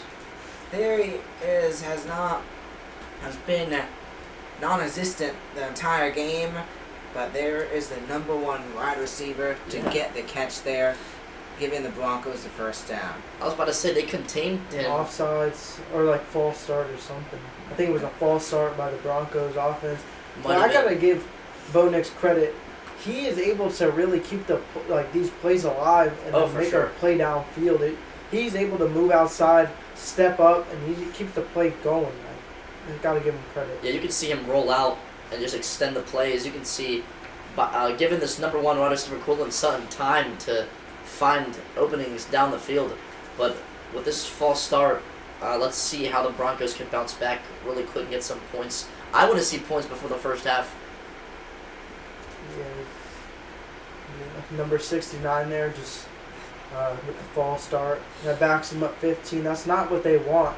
They have one more timeout left. The Knicks going to drop back with time. Looks downfield. Intended for Troy Franklin, and it's just going to almost come up intercepted there, too. These are the deepest passes we've seen all game so far, but I can't complain. I'm liking it. Yeah. Bo Nix, great pass there. Just fortunately, he's not able to hold on, as that's going to make it 2nd and 15 now. So Broncos line back up now. Franklin goes back out to the left. We got Batty in the backfield once again. Broncos back out there now. Batty comes to the back. As let's see what the Broncos have to do here. As Nix back out to throw. Goes up high. Raiders giving him pressure as he goes up. And it's going to be intercepted. Wow. With the interception for the Raiders, he's still up. That's number 36 of Kelly. Kelly's still up, and it's going to be taken down. 35. And that will most likely do it for the first half. Now, that was a bad play. Not much you can do there.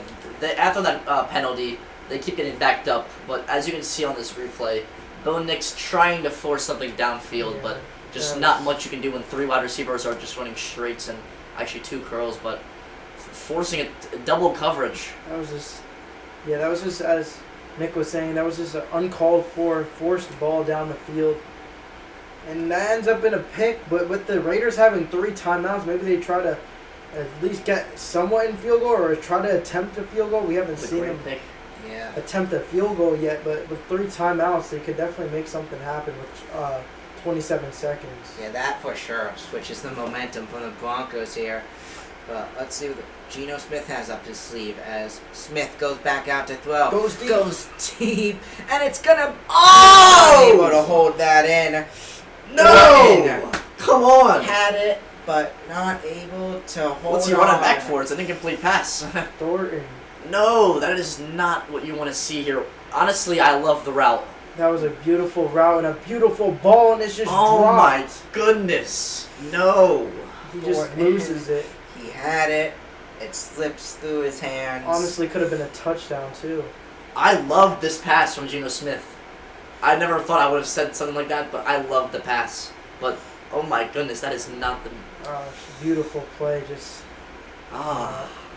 They could have had a chance there, but looking like they're calling timeout. Geno Smith calls timeout. Oh, that sucks. As us fans want to see something exciting, and that was it. That was it, for sure. If he catches that pass, that's a great throw, great catch, and then they have time in the red zone. Yeah. But you see on the sideline, the kicker, Daniel Carlson, warming up. So, interesting. Maybe they're trying to attempt a field goal there. And that's Thornton's second really bad play of the game. He had the offensive pass interference on that play that got called back for a touchdown, and then he drops the deep ball there. So he's cost the Raiders here today. Yeah, for sure. Right now it's going to be 2nd and 10, and let's see. Maybe they'll be able to rebound here. You got 21 seconds left as Smith goes back out to throw, goes up high, and is going to find Lockett, but that doesn't even get the first down there. It gets them out of bounds. That stops the clock with 2 timeouts remaining. Maybe they get 2 out-route plays to just try to give their kicker a chance. Something that's going to just be quick. Yeah, but 3rd and 1 now as Carlson is warming on up, and Yeah, exactly what Kevin said. They just got to do something quick here. They do have 2 timeouts, so they do have that to help them out. But let's see. They could get about 20 yards here. Could set them up for a field goal. Watch for Genti to maybe make a play. Smith back out now. He's gonna be pressured as he gets into Genti. And they're gonna call the play. Maybe they call a timeout to attempt a Hail Mary. No, they're just gonna let it go to halftime, and we are all knotted up at 7, folks. As they're just showing this play again. Guys, if you look at this, never mind. This is another play. Running backwards. Oh my goodness. Not the move. I think they should have called a timeout and maybe attempt a Hail Mary. Yeah, but guys, that play where Thornton, that's just frustrating to see. Yeah. But yeah, we got a 7-7 score right now, and we'll be back in just one moment for our halftime show.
And welcome back as we head into halftime, and yeah, we've had an exciting first half. Excuse that. Just gotta get the script here for halftime, and yeah, we're gonna take a look at the first half. So yeah, what a great job by these defenses. It's currently a 7-7 game, but these defenses have been doing a great job holding these offenses off multiple times. Of course, we had that great drive by the Raiders towards the middle of the first quarter, and then that great drive by the Broncos with only a few minutes remaining in the second quarter. Broncos didn't even get a first down with 5 minutes remaining in the second quarter. It's been an exciting game, and they were all knotted up at 7, and it's going to be interesting to see what happens. But Kevin, what are your thoughts in the first half? Yeah, very overwhelming half for both teams, as they have both had their struggles and they have had their ups and downs. But I want to just say, we got to give these defenses some credit. They have came to play, and they're putting on a show for their coaches. For us fans, we love offense, and we had a low-scoring game. It's been tough to call because we've seen some frustrating drops and penalties, but overall it's been a pretty decent game. Yeah, for sure. And let's talk about, so what do you think the best play of the first half was, Kevin? The best play of the first half, I want to say it was the play downfield that was Bo Nix was able to do outside of the pocket. He was able to maneuver outside the pocket just after that failed fourth down. Moves out the pocket, and it's a big reception, and that sets them up in the red zone, and from there they were able to score a touchdown. So I gotta say that Bo Nix pass outside the pocket was definitely the best play that I saw. Yeah, I gotta agree with that. But just to add another play in, yeah, or just overall, just not just one player specifically, but in the first quarter especially, there were multiple great runs by Ashton Genty, able to find his way, pressure this Broncos defense to get through. Just all those runs have also been amazing. But yeah, that play Yeah. Kevin just talked about, which was on the screen, play of the game for sure. Set the Broncos up for the touchdown, and we're all knotted up at 7 because of it. But now let's talk about players who stood out, and we'll start out on the Raiders, and I think this is pretty obvious. Ashton Genty for the Raiders. He's had a great game. He's the reason why the Raiders are on the scoreboard currently, and yeah, he's just been a key for this Raiders squad on the ground, especially because of the wind. Yeah, I agree. Oh man, I want to give credit to Nick Bonito too, and Hufunga, who have played really great defensive football here in that first half. So yeah, but Nick Bonito was a little shaken up. Oh, even Zach Allen too, number 99. He's had 2 sacks, I believe. Yeah. But yeah, let's talk Broncos now. Kevin already talked about the Broncos a bit, but yeah, players that have stood out to the Broncos. Of course, got Bonito just having a great game on the defense, and then you've got, I think, Bo Nix. Yes, he just threw that interception, but he's been able to make some big plays as well, having a solid game, showing that talent as well, using his arms, using his leg work as well to escape, make that big play earlier, and yeah, it's been he's had a pretty good game overall despite that interception. But yeah, those are players that I think have stood out. And Kevin, what do you think? Let's start with the Raiders. What do you think they need to do to win this game today? The Raiders just got to take advantage of their opportunities. I like that they go for it on 4th downs in certain situations, but some of their play calling has been very overwhelming, I think, and poor. I didn't like the Geno Smith decision to go for a QB sneak on 3rd and 2. Maybe they try to give it off to Genty, who wasn't even in the game, and they've had chances to attempt. At least I know these weather conditions are pretty poor, but at least try to attempt it, try to get a feel for it, because you don't know. These points are very valuable in defensive games like this. And yeah, I think the Raiders, if they want to win this game, they just got to take advantage of their opportunities. And I think taking advantage of the opportunities that they miss, like the field goals, they got to try to at least attempt those. Because those were an opportunity to put points on the board, and they didn't take advantage of it. Yeah, for sure. They got a solid kicker, so they shouldn't give up too much. They got a halftime show going on here, looks like, on TV. But anyway, yeah, the Raiders, yeah, I agree exactly what Kevin said. They got to take advantage, and they want to do good in this game. They got to take control of the ball, and they got to score. They've been able to move the ball down the field, but they have not been able to score. The Broncos defense has been able to show up. The Raiders need to do what they need to work on. They need to do what they did in the beginning with Genty.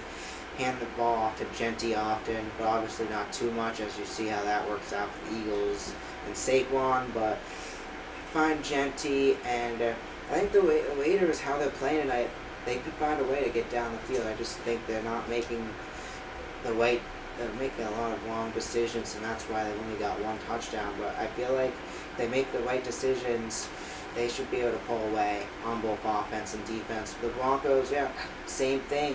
Broncos, I feel like, could easily have a huge lead right now, but they've been able to do nothing besides that one drive on offense. And yeah, the Broncos, I think what the Broncos need to do, yeah, same thing.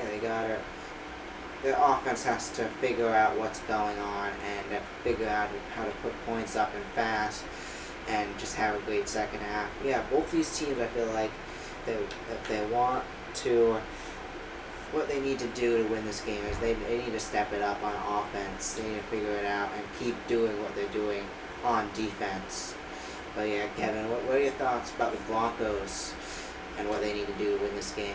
If the Broncos want to win this game, I think it really just relies on their offense. Their defense is always going to show up to play. It's really the offense that has been pretty bad today. They had that drive where they went down and scored, but besides that, they have been very, very bad in this game. So maybe they pick it up in this next half, but they want to win this game. They got to give this offense needs to put some points up on the board because their defense is always shows up to play, and today it's really been on the offense. Yeah, but now let's go in. It's a 7-7 game at halftime. Kevin, what are your predictions for the second half, and who do you see taking this game based on the halftime current score? I don't think we see that many points, but I think we do see a little bit more. I'm predicting we see maybe another touchdown, maybe 2 more touchdowns by the Broncos, and maybe a field goal. So I don't think we see that much points. And then maybe we see a few field goals by the Raiders, but besides that, I think this is going to remain a low-scoring game. Yeah, to see how both these teams have been playing. Both teams have a very good chance to take this one, and I honestly think we're going to see more points in the second half. Yes, it's taken these offenses a bit long to get started, but I feel like they're gonna go off a bit more. We've seen both these offenses; they have done better throughout the season in the second half, throughout multiple games, and I think we see some points, maybe a touchdown or 2. I think we see 2 touchdowns. We got a tie game going into the fourth quarter at 14, and then I think we finally see a field goal late in this game by the Raiders to pull ahead. The Broncos take control, pulling ahead, and I still think this game's going to go into overtime, tied at 24, like I predicted in the beginning, and I still think the Broncos are going to win the same way that I predicted them to win. But the Raiders are playing them tough, and you never know what's going to happen, so I'm sticking with my same score prediction as what I thought for starting this. I think both teams go off in the fourth quarter, scoring 10 each, go into overtime, and then the Broncos take it. But yeah, it's been a solid game, and I'm excited to see what happens. But we're just gonna look ahead to this weekend and a few games to look out for us. So, and then we could give little predictions on the games. Obviously, this is not the prediction video, but we could predict teams. We don't have to do scores. But yeah, let's talk about Eagles-Packers. What are your thoughts on this game, Kevin?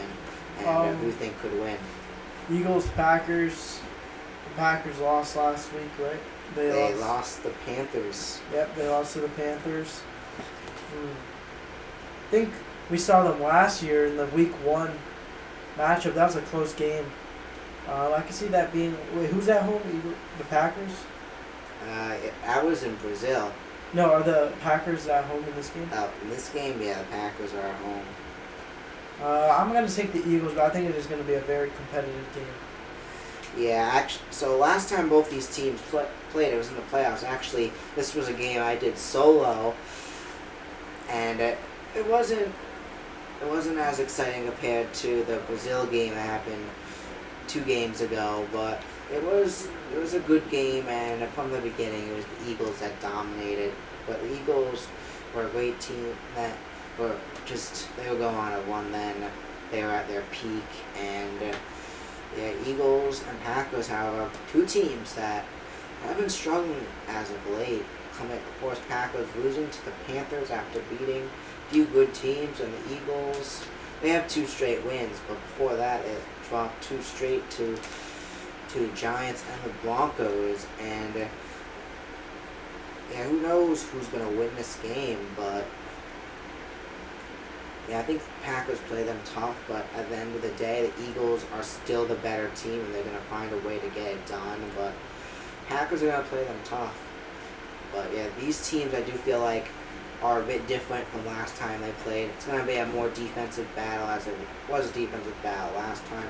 Packers defense obviously has gotten better, but I do feel like, especially Saquon being questionable, injured, it will allow the Eagles offense to go off a bit more people. The teams are still trying to figure out how to deal with the Eagles offense without Saquon, or even if Saquon plays, he'll probably get limited time or not as much time. But anyway, I think the Eagles take this one. but that may be subject to change. The Packers, they find ways to beat good teams and lose to the bad teams. We never know. But we're off, and this is the start of the third quarter now, as the ball rolls back, and the Broncos are going to take it on out as Harvey has it. Flags down on the field.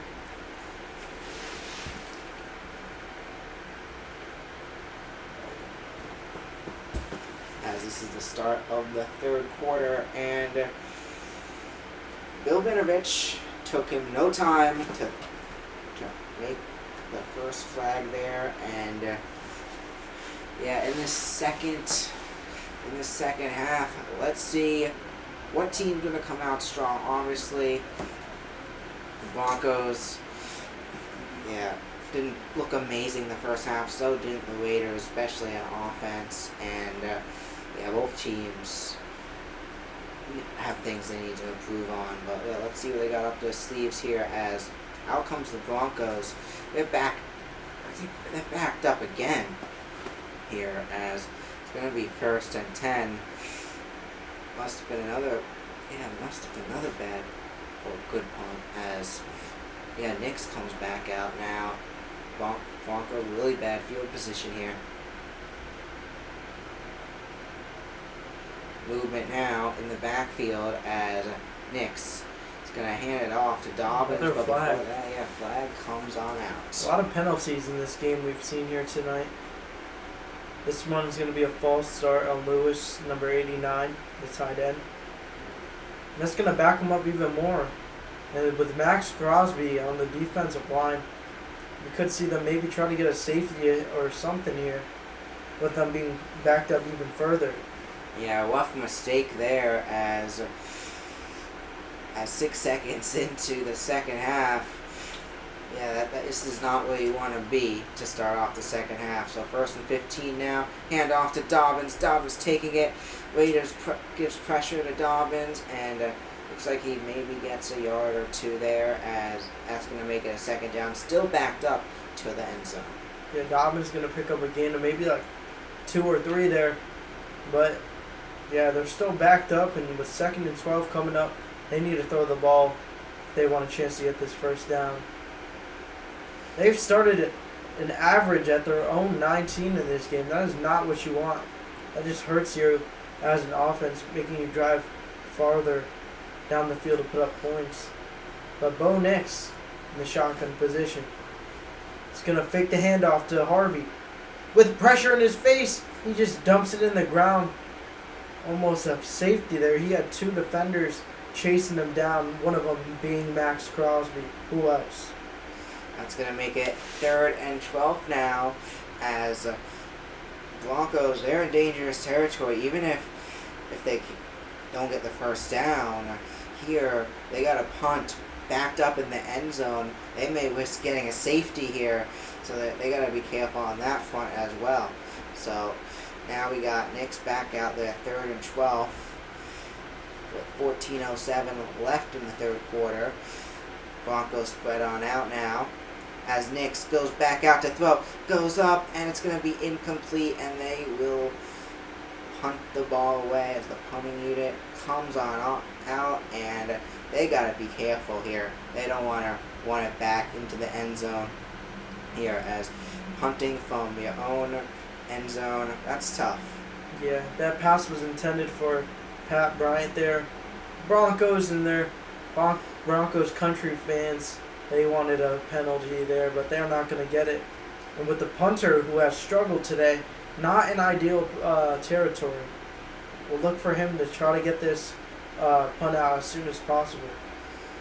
So they're going to punt it out and away, as they're able to get it luckily, and the flag's out as 81 takes it back for the Raiders, still running it back and now out of bounds around the 50, and there's another flag down on the field.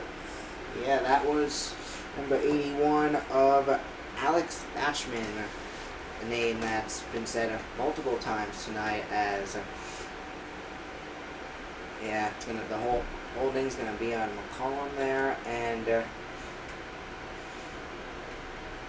there's another penalty. Penalties has been very, very big in these games. In this game, You see both teams struggle with penalties. One of them costing the Raiders a touchdown.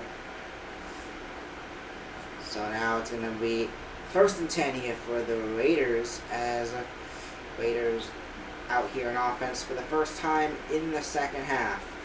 Out comes Geno Smith. He's had an alright first half. He did not throw an interception. Gotta give him that. You also see 67 out there. Let's update the counter. As it's going to be 1st and 10 now for the Raiders at the 30. It's top one as Smith goes back out in shotgun. We got Genty in the backfield, as it's going to be a handoff to Genty. And Genty may be able to get a couple, but Broncos D not allowing him to make it far there as he's stuffed. And 11 rushes for 40 yards in this game and a touchdown. He's had a pretty good game, but at the same time, 40 yards isn't a ton for 11 rushes, but it also is. It depends how you look at it. So, 2nd and 5 here for the Raiders. Yeah, 2nd and 5 coming up. Watch out for the cornerback blitz. You saw one of them coming off the edge. That's going to be a gain of 3 yards. They're going to make it about 3rd and 1 coming up for the Raiders. Yeah, they look to blitz there. If that was a pass, that was probably going to be a sack or something like that. But yeah, 3rd and 2 coming up.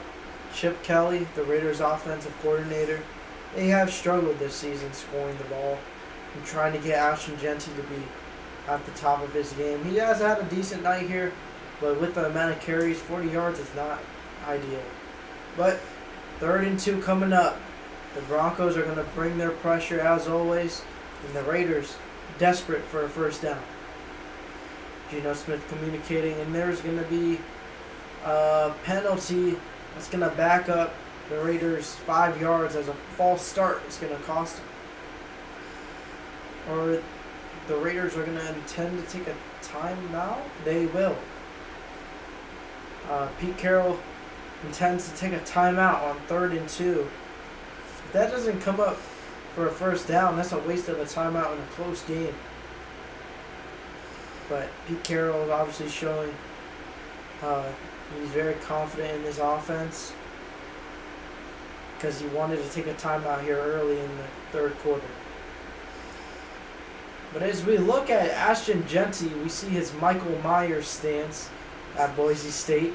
He stands his signature stance is standing straight up instead of the usual running back stance where they usually are lower to the ground. But he's going to stand straight up in his Michael Myers stance. Movement for Kraft as Smith goes back out. Goes up high. He tries to find Myers there as he's not able to hold on. And it's going to be another 3 and out. So 2 quick 3 and outs there as now Raiders look to punt the ball away and the Broncos will be getting the ball right back it's a there. great route, just too high. And Geno Smith just missed his receiver there. And the Raiders wasted a timeout there, so them down to 2 timeouts in a close game, that one timeout might save them the game and later down the line if it continues to be close. But they intend to use one, and it doesn't come up for a first down. So it's going to be kicked away, and it's going to be a fair catch at the 15. So out comes Bo Nix. Now, let's see what he has up his sleeve. Besides that one drive, the Broncos offense not having a great night. And let's see, obviously they had the momentum going into halftime besides that interception. We'll see if they could forget about the interception and try to pick up where they left off beforehand. But yeah, as we move on, let's just talk about Kevin, I have a question for you. What do you think of all time, what is your favorite game what game do you think has the most meaning to you and why? Most meaning to me? Yeah. I don't know. I would Or probably so say most special. most special. Yeah. I don't know. Probably the game where the Cowboys beat the Buccaneers in the playoffs. Tom Brady's last game. That was a special season for the Cowboys. I think they could have made it all the way, but they fell short against the 49ers in the next round. But that was definitely an exciting game because Cowboys don't win a lot of playoff games, and that was a playoff win. But another one that comes to mind is a few years ago when the Cowboys had a really good year, being 12-5 on Thanksgiving. The Cowboys played the Commanders, led by Sam Howell, and they destroyed them in that game. I remember just feasting on Thanksgiving, and I remember watching Deron Bland break the pick six record, and I remember screaming at the top of my lungs because he got the record in that game, and that was just a great memory for me watching that game. And yeah, that was probably one of the best games I've watched. Also, the Cowboys beating the Giants like 40-something to 0 a few seasons ago. Oh yeah, I remember that. I remember all those games. So, that was an embarrassment in week 1 of the season. Yeah. But I gotta say, there's 3 games that come to mind for me. Of course, the 28-24 Super win, Malcolm Butler interception over the Seahawks. Then of course you got the 28-3 game against the Falcons. Those by far are probably my 2 favorites and most meaningful of all time. But of course, then my first NFL game I remember going to, at least with the Patriots, where they beat the Jets 33-0. That was also the night I high-fived Stephon Gilmore, saw Tom Brady, and the night Sam Darnold saw Ghost, a night that I never forget. So, yeah, I guess those 3 games for sure. But there's been so many great memories. But we're back now as Nix is going to hand it off to Dobbins as the Broncos start off, and Dobbins is going to be stuffed there, pressured, and it'll be a second down. And Dobbins going to pick up 7 yards there. This offense really needs to get going. It's just a matter of time. Broncos don't have the best offense in terms of weapons, but they could usually score. Here tonight they have struggled, and I mean penalty-wise, they have just been hurting themselves. They have really hurt themselves with penalties, and that's cost them a lot of points here. But a handoff to Dobbins or Harvey, I can't see the number. That's going to be Dobbins there. Dobbins, and he's going to look like he picked up the first down there to keep the chains moving. And yeah, the Broncos looking to get something going here. So they finally get the first down there. A good sign for them as they have not gotten a ton of first downs tonight, as they get it much earlier in the second half than they did in the first half, as a little less than 4 minutes in to this second half. As now it's not going to be a first down, however, it's 3rd and 1, and yeah, that's not what the Broncos wanted to see here. As let's see, they're probably going to try to do a sneak or a handoff to Dobbins to try to get the first down, but there's been multiple 3rd and 1s the Broncos have had tonight, and they have not been able to get them. Same thing for the Raiders. So, yeah, these teams have been great at stopping short first downs. Let's see what they have here. But also, yeah, there was a couple of 1st and 3 and 1s that the Broncos went for earlier, and Bonix threw the ball. They just need to run it. They pulled a Pete Carroll mistake. And, yeah, they shouldn't be doing that. But anyway, let's see what they're going to do. They're zooming in on them. As it's 3rd and 1. Moon bright out tonight in Denver. Yeah. Denver, 3rd and 1 coming up for Sean Payton and his Broncos. What is the play call here? Knicks under center. It's going to be a QB sneak, and it looks like he was short.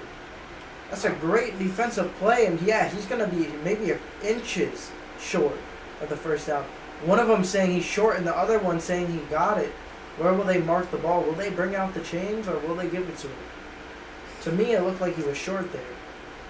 Yeah, he tries to fight for the first down, but yeah, it does not look like he got it. But the Broncos are going quick.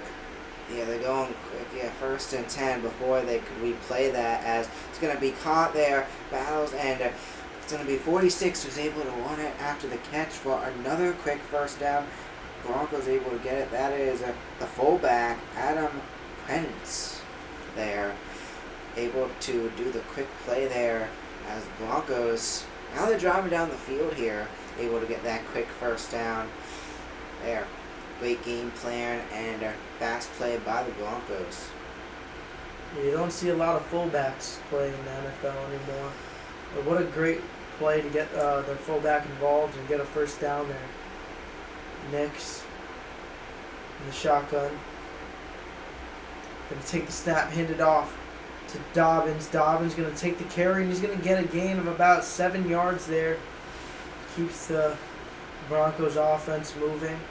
Makes it short yardage for the first down here on second down coming up. So yeah, it's gonna make it second down now, and let's see what the Broncos have up their sleeve here as they're trying to fight for the first down. But quickly, I don't know where the stats went, but here we go. So Raiders lead the all-time series over the Broncos. It's going to be a handoff to Dobbins, and going to be pressure. They're not able to get the first down. But yeah, the Raiders lead the all-time series over the Broncos at a record of 73, 56, and 2. And in postseason, they're tied 1-1. And let's talk about the largest victory both these teams have had over each other over the years. The Broncos' largest victory was back in 1962 over the Raiders, where they won 44-7, and Raiders in 1967, where they won 51-0. So Broncos back out there now as it's going to be handed off to Dobbins. Dobbins takes it for the first down, and then some as it's going to be a 1st and 10 again for the Broncos. Looking at more of these stats, the most points scored when both these teams have taken on each other. Raiders with 59, Broncos with 47.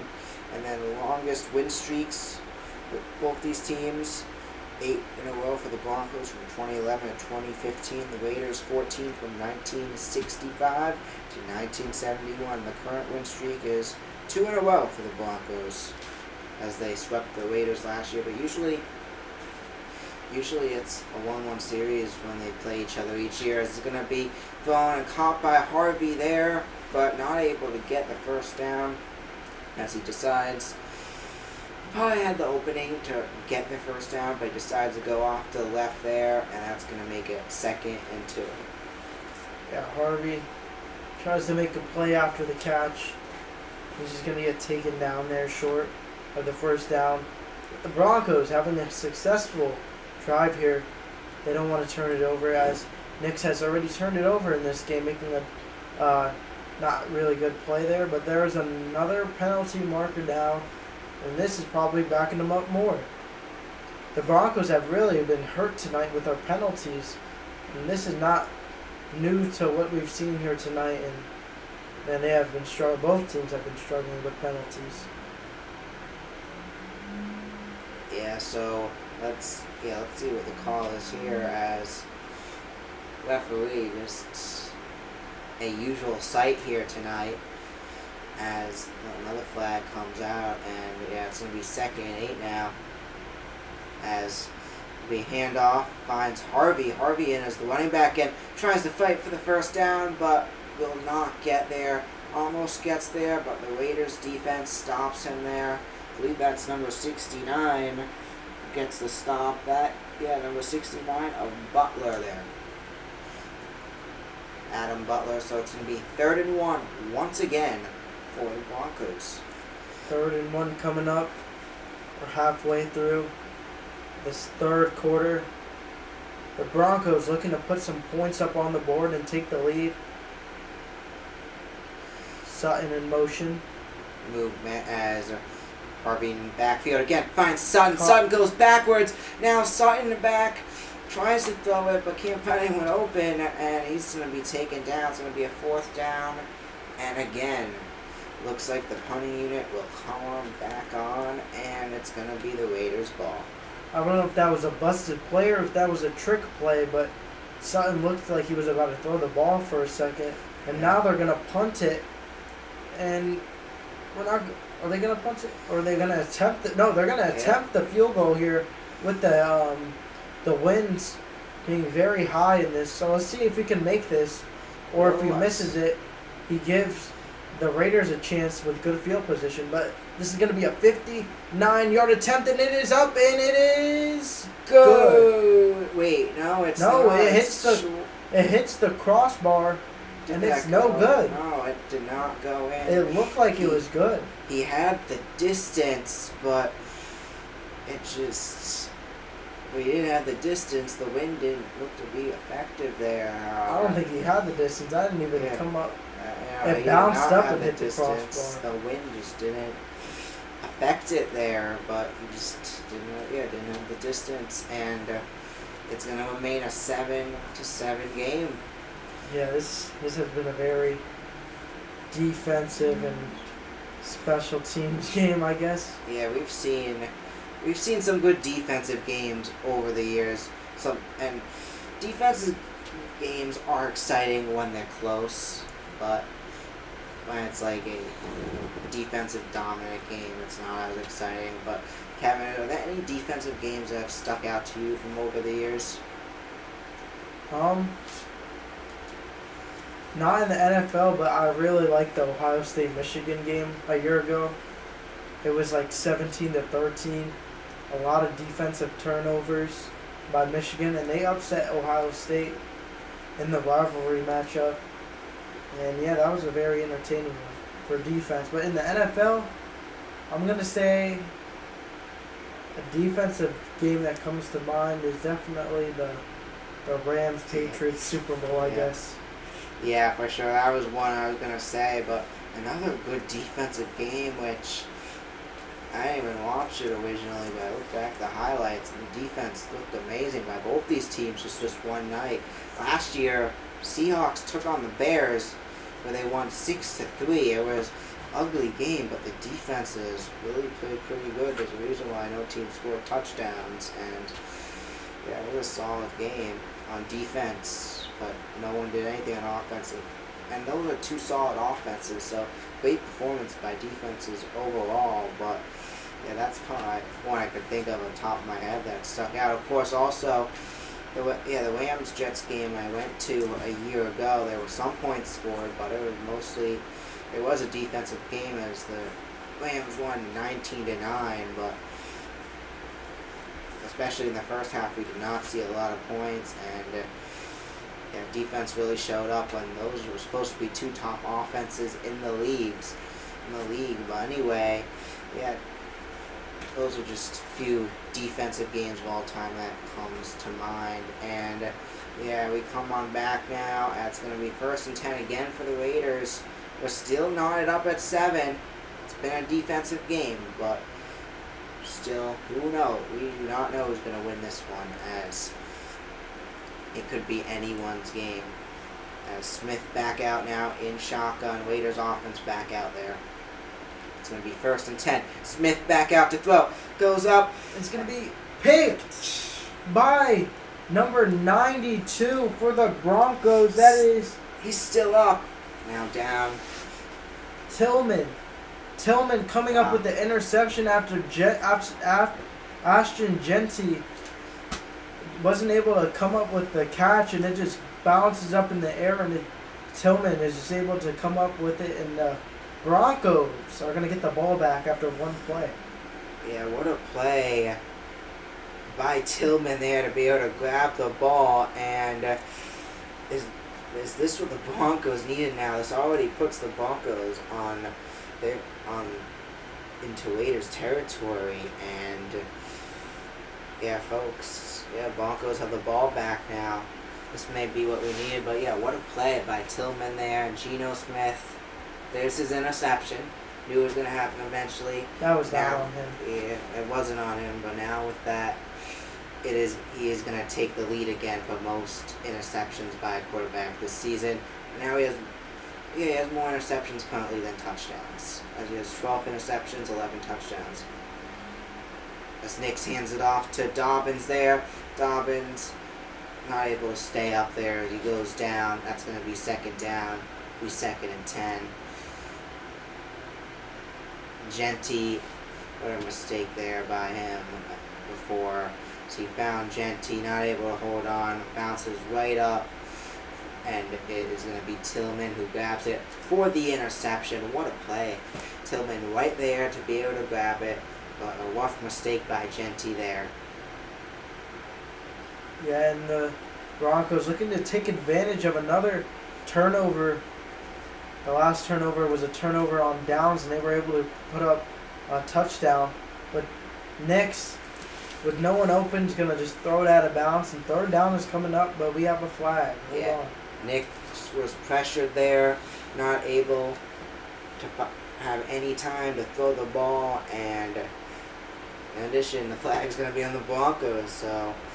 Pass interference, offensive pass interference on Troy Franklin. That's going to back him up, but it is going to be second down again, so, yeah. So, yeah, just taking a look what happened here. Yeah, Franklin, yeah, that's pass interference there. So that's going to move the Broncos back to 2nd and 20 now as they come on back. And now 2nd and 20 doubles the distance. And, yeah, they got to get something here, at least to get back into field goal range. You've got 4:34 left in the third quarter. Broncos offense back out there. Movement now. Snicks hands it off. He's going to find Dobbins there. Fights, and he's going to get a couple. The ball is out, apparently, to the Raiders. Did the Raiders take it? I think they did. They're saying he was maybe down. Yeah. The Raiders arguing that maybe. ball was out. Let's take see. a look. Dobbins has it. He's down. Loses it just a second after. His knee is down. Luckily, the Broncos are going to be able to hold on. But still 3rd and 18. Still got a ways to go here. And Dobbins a little shaken up after that. So Nick's back out. It's going to find, that's number 82 of Topman, who gets the catch, but that does nothing. It's going to be 4th down. And again, another 4th down, and the punting unit will come on back. 4th and 16. A rough few plays for the Broncos after getting that interception. That doesn't matter, as it's going to be the Raiders' ball once again.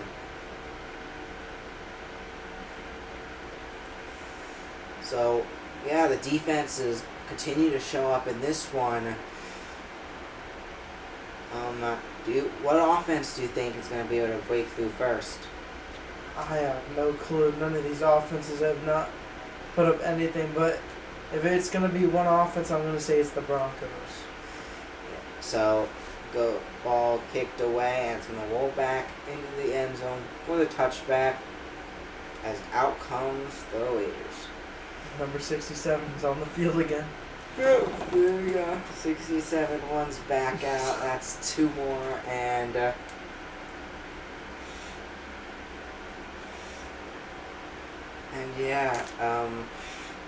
who will score first? It's gonna be a bit, but let's just talk about, if you missed it this weekend. Yeah, if you missed it this weekend, Kyle Larson is a 2-time NASCAR Cup Series champion. Kevin was watching the race with me. Kevin, do you want to just give your thoughts on that race and what happened? Yeah, very controversial finish there for Kyle Larson to get his second, right? Yep. Second championship win. We saw that caution that happened with I believe 3 laps to go. Yeah. I think it was 3 laps to go. That caution happened, and Kyle Larson makes the championship move to only take 2 tires or change 2 tires, and because of that, he was able to get ahead, and he had good position, and he ended up winning that race, and he really stole it there. Yeah, for sure. Denny Hamlin, what a great season. He was 3 laps away. If you don't know what happened, Denny Hamlin was 3 laps away from winning the championship. It was 4 wide with 20 laps to go, and then it was a battle between Hamlin and Byron. Hamlin easily won the battle, and then 3 laps to go. William Byron gets a flat tire, goes into the wall, every car decides to pit. Kyle Larson takes 2 tires, Hamlin takes 4, but so many drivers take 2 that go between Hamlin and Larson. It gives Larson the buffer, and Larson steals the championship. In a season where he only had 3 wins and has not won since May 11th, but he deserves that championship. Yes, he did not have an amazing season, but I'm so happy for him that he got that championship. I think Hamlin finally, I know this may get some criticism, but yeah, Hamlin finally got what he deserves. He's cost so many races for Larson. If he did cost only half of them for Larson probably would have another championship. So this championship makes up for that one. But yeah, Denny Hamlin, I guess he's not meant to be a champion, as he'll be the greatest NASCAR driver of all time to never win a championship. I think that's for sure. But yeah, people do argue they should change the format after this race, but still, you compete through the playoffs. Kyle Larson did compete and made it into the championship four, so he deserves the same shot as everyone else. Yeah, back to the game. Geno Smith under center. Bowers in motion, handoff to Genty. Genty is going to get a gain of about 2 yards there, maybe 3. But yeah, I think they need to get Brock Bowers more involved. He has been shut out in this game, and a week ago having 3 touchdowns and 127 yards compared to 1 catch for 31 yards. This has been a very overwhelming game for him. Yeah, for sure. But now we have 2nd and 7 here. 2:30 left. Broncos defense trying to make it another 3 and out, as Smith being pressured there, throws. Smith gets the ball away. It's going to be incomplete. Pressured, making it 3rd and 7. And now there's a flag out, and it looks like it's going to be on the Raiders. Push them back even farther. Yes, this is going to be against the Raiders here, and it's going to be a flag on Geno Smith here. So yeah, let's see what the call is here. It's going to be a fake handoff. Don't see the call. Yeah, I don't see the call here, but anyway, it's going to be, it's going to push the Raiders back. So not in good position here, and now it's going to be 3rd and 20 for the Raiders. Broncos fans ecstatic. It's still a tied game. So it's going to be a handoff there, and they're going to go nowhere. That's Mostert on the handoff, and it's going to be 4th down. And yeah, just these defenses continue to play amazing. At this point, a touchdown could just win the game, honestly. But we're seeing so much pressure on these offenses from these defenses, and it's still pretty windy there. Wind miles per hour has gone down, but I think if one offense is able to show up in the rest of this game, or even on a drive or 2, that should be enough to win this. As the punt's gonna be blocked, and the Broncos take it back at the 10 and out of bounds. The punt gets blocked, and grabbing it, that's number 28 from the Broncos, Tyler Batty. How about that? The running back. Wow. The running back comes in. What a play. That's play of the game so far. Sets the Broncos up in position. The offense may not even need to show up, as now they're in prime position to score points here. And Batty gets that back, and they got about 10 yards to go to get the touchdown now. That looked like the block punt in the Cowboys game where the guy who blocks it just gets kicked in the face. Yeah. But it's going to be 1st and 10 now for the Broncos. Amazing field position. Yeah, this is what the Broncos needed, especially how bad their offense has been tonight. As Nix is going to keep it now. He's going to be taken down. Raiders get to him. That's number 20. Gets to him there. Isaiah Palomano. That's going to make it a 2nd down now. 1:14 left in this 3rd quarter. Still no points in this 2nd half. I'm going to spread on back out.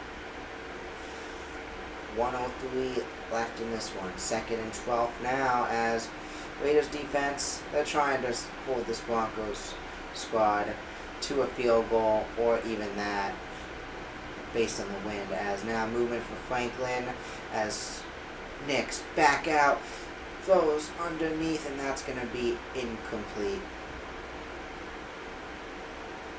Nick's pass is incomplete, and 3rd and 12 is coming up. We thought with this great field position, maybe they could score a touchdown, but with them backed up here, it's going to be tough to get the first down or even a touchdown here.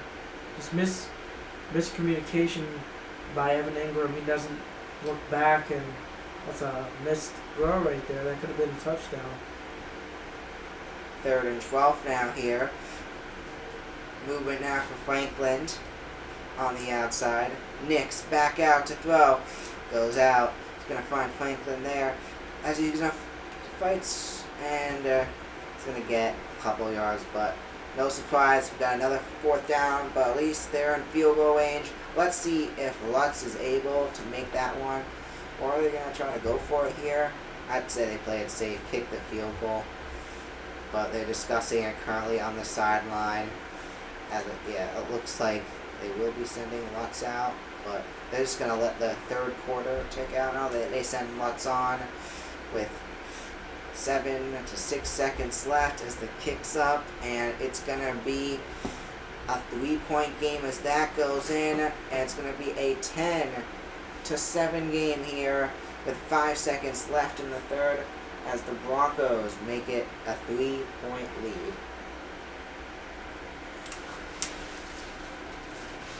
Wait, what? So what a play, by the Broncos. So what a play that was by the Broncos to get that block and set them up. Fortunately, it didn't set them up for a touchdown, but it gave them points in a field goal. And in this game, points has been a rare thing for the Broncos to come by. So that blocked punt maybe wins them the game with how these offenses have been playing. Yeah, How many points will do at this point? we still have the 4th quarter to come, and the 4th quarter for the Broncos, that's been the best quarter by far this season, and who knows, they're up by 3, they may go off in this 4th quarter, but Geno Smith and the Raiders offense getting ready to come back on, now down by 3, they got to do something here, because if they don't, the Broncos, especially heading into the 4th quarter, Bo Nix, something you do not want to play against, especially this season. So the Raiders take it back out. He's going to be down around 30. That's number 23 of Lemby there. And it's a 10 to 7 game as we end the 3rd quarter. And as we head into quarter number 4, and I'll start off with this question. Let's talk, what do we think is the best play of all time? And this is a tough question, but best play of all time in the NFL. I haven't got to think about this a bit, but there's been so many, but I gotta say, I gotta say, it's tough. I know I'm gonna sound biased, but it's either the Malcolm Butler interception or the Edelman catch. But Malcolm Butler interception was amazing, but what a catch that was by Edelman. I'm gonna go ahead and say my favorite play is the Butler one, but best of all time is probably the Edelman catch in Super Bowl 51. Kevin, what do you think the best play of all time is? Probably the Edelman interception at the goal line to win the Super Bowl. Maybe the Butler. I said Edelman. Butler interception. But there's another good play as well that honestly I totally forgot about, that I actually think is the best play of all time and should be a no-brainer. The immaculate reception. It's the reason why that play is so special. I think that's the best play of all time. But And I'm not even a Eagles fan, but the Philly special is probably one of them too. Yeah, see that often. I don't love that play. It was against the Patriots, but that wasn't the worst play against the Patriots. Oh, yeah. But anyway, let's talk. I want to ask you, what do you think the best Super Bowl of all time is? Super Bowl. I mean, in my lifetime, it's probably like the one I watched was the Falcons and Patriots one, but I also really like the Eagles versus Chiefs one a few years ago. The first matchup they had, I thought that was a really entertaining game. That was also one of the highest scoring Super Bowls ever, I think, where the Chiefs won that game. Yeah, I gotta agree with you. Both those games really stuck out. But if I had to pick one, yeah, it would be the 28-3 comeback. What a comeback that was by the Patriots. Still to today, even though I've seen bigger comebacks in the NFL since then, still today, best game I've ever seen. And yeah, what a comeback that was by the Patriots. It just shows you how great Tom Brady and the Patriots were back in the day. And what a great player and coach Brady and Belichick was, as you can never count them out. But now, back out there are the Raiders. Movement for Tucker there.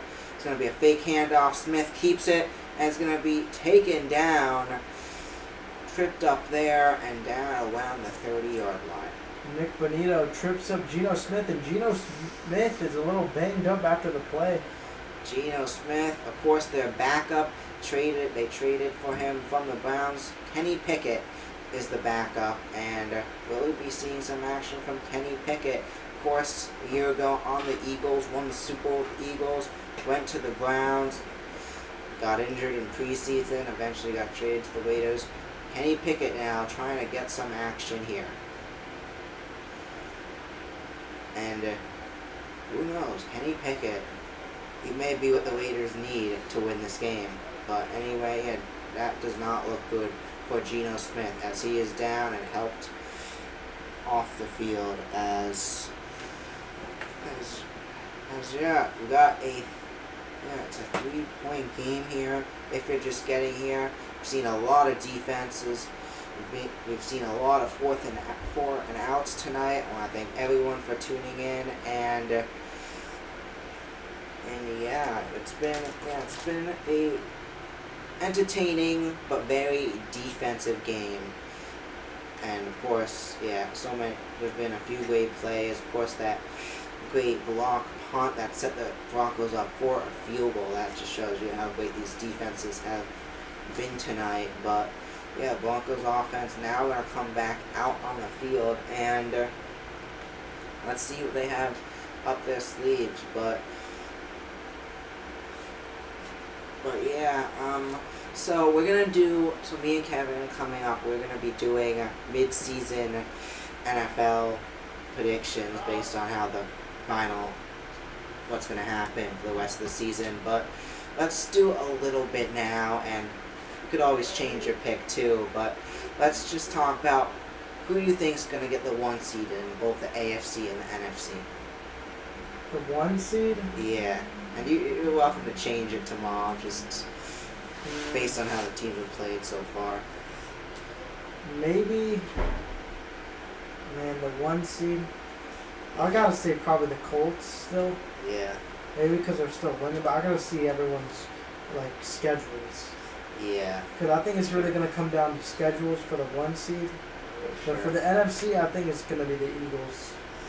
Yeah, for the AFC, I think it's going to be the Colts because they don't have too much of a difficult schedule.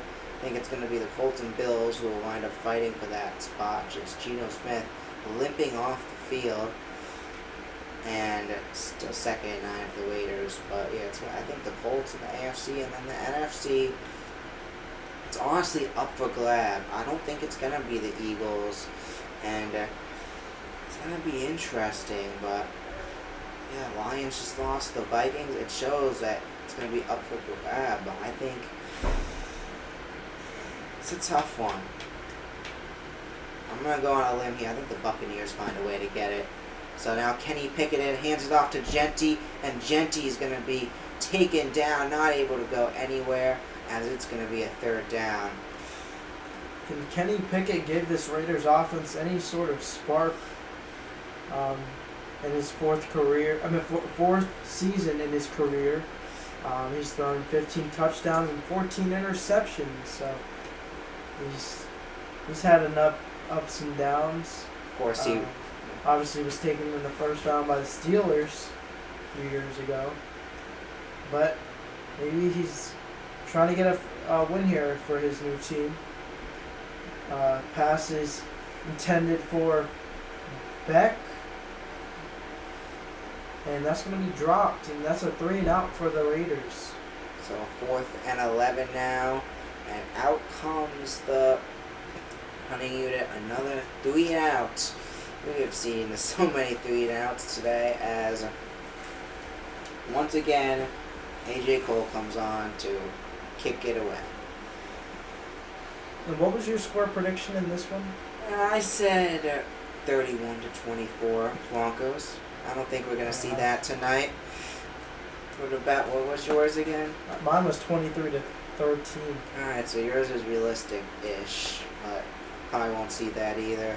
But yeah, it's going to be interesting fourth quarter. I think the Broncos, they could get a touchdown. Next few drives, I think that could seal it. That's what I see them doing. I think Broncos wind up taking this game 20-7. But yeah, we won't see a ton in this fourth quarter.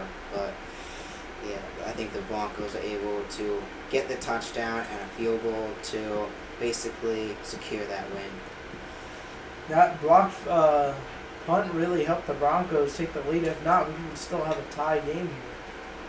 Yeah, and that block punt may have been what has won it for the Broncos. But yeah, the Raiders, despite their record, throughout this season they have played teams tough. And they're a team that always keeps themselves in this game. And yeah, that you can never count them out. But looking at that division, yeah, the Raiders are 2-6, but you got the Chiefs who are 5-4. Yeah, they're third in that division. Chargers are 6-2. Broncos are 7-2. That's gonna be a tough battle, and I feel like any of those teams could take it. But Kevin, what team do you think is gonna win the AFC West? The AFC West. Yeah. I think it's obviously between the Chiefs and Broncos. The Chargers are in there, but I don't think they put everything together. Obviously, they did beat the Chiefs early in the year, but I think they struggle, and they struggle against bad teams. They lost to the Giants. They've struggled in other games. I forget who the Chargers played last week. I'm going to pull that up really quick.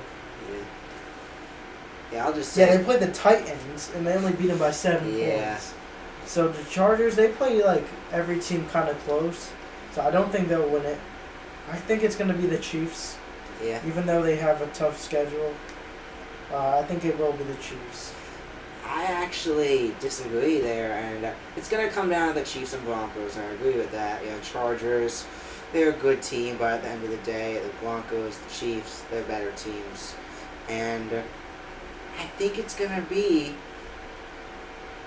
the Broncos, and I think, Broncos, if they're able to take one of the games over the Chiefs, I think that will be the deciding thing. I think both teams have the same record, but Chiefs already have 4 losses, Broncos only have 2. If they win tonight, I think the Broncos will be enough games ahead. I don't think the Chiefs are gonna win out for the rest of the season. I think the Broncos will have enough games to at least get the same amount of wins as the Chiefs. I think, both teams go 12-5 and make the playoffs, but I think the Broncos will end the Chiefs' streak as Geno Smith coming back out. It looks like, he is heading to the locker room.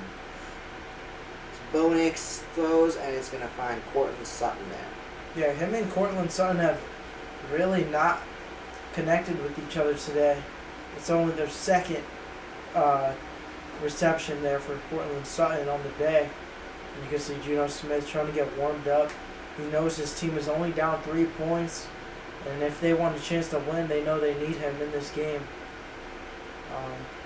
It's been a defensive battle here. So the Raiders, they can only get so many stops until their defense just breaks and gives up a big touchdown. Bo Nix goes up high for the big throw, and it's gonna be. He's not able to get it off there. Tries to Intended find for Franklin for the deep ball, and it just goes right through his hands. almost a big play, and another one that just doesn't work out. As that one just. Well, we'll just take a look at that again. He tries to find Franklin there, but It just goes yeah, through his. just over didn't his have hands. the exact accuracy as it goes off a little bit to the way. The Broncos 3 and 11 on third downs on the day. Nick's gonna drop back with pressure.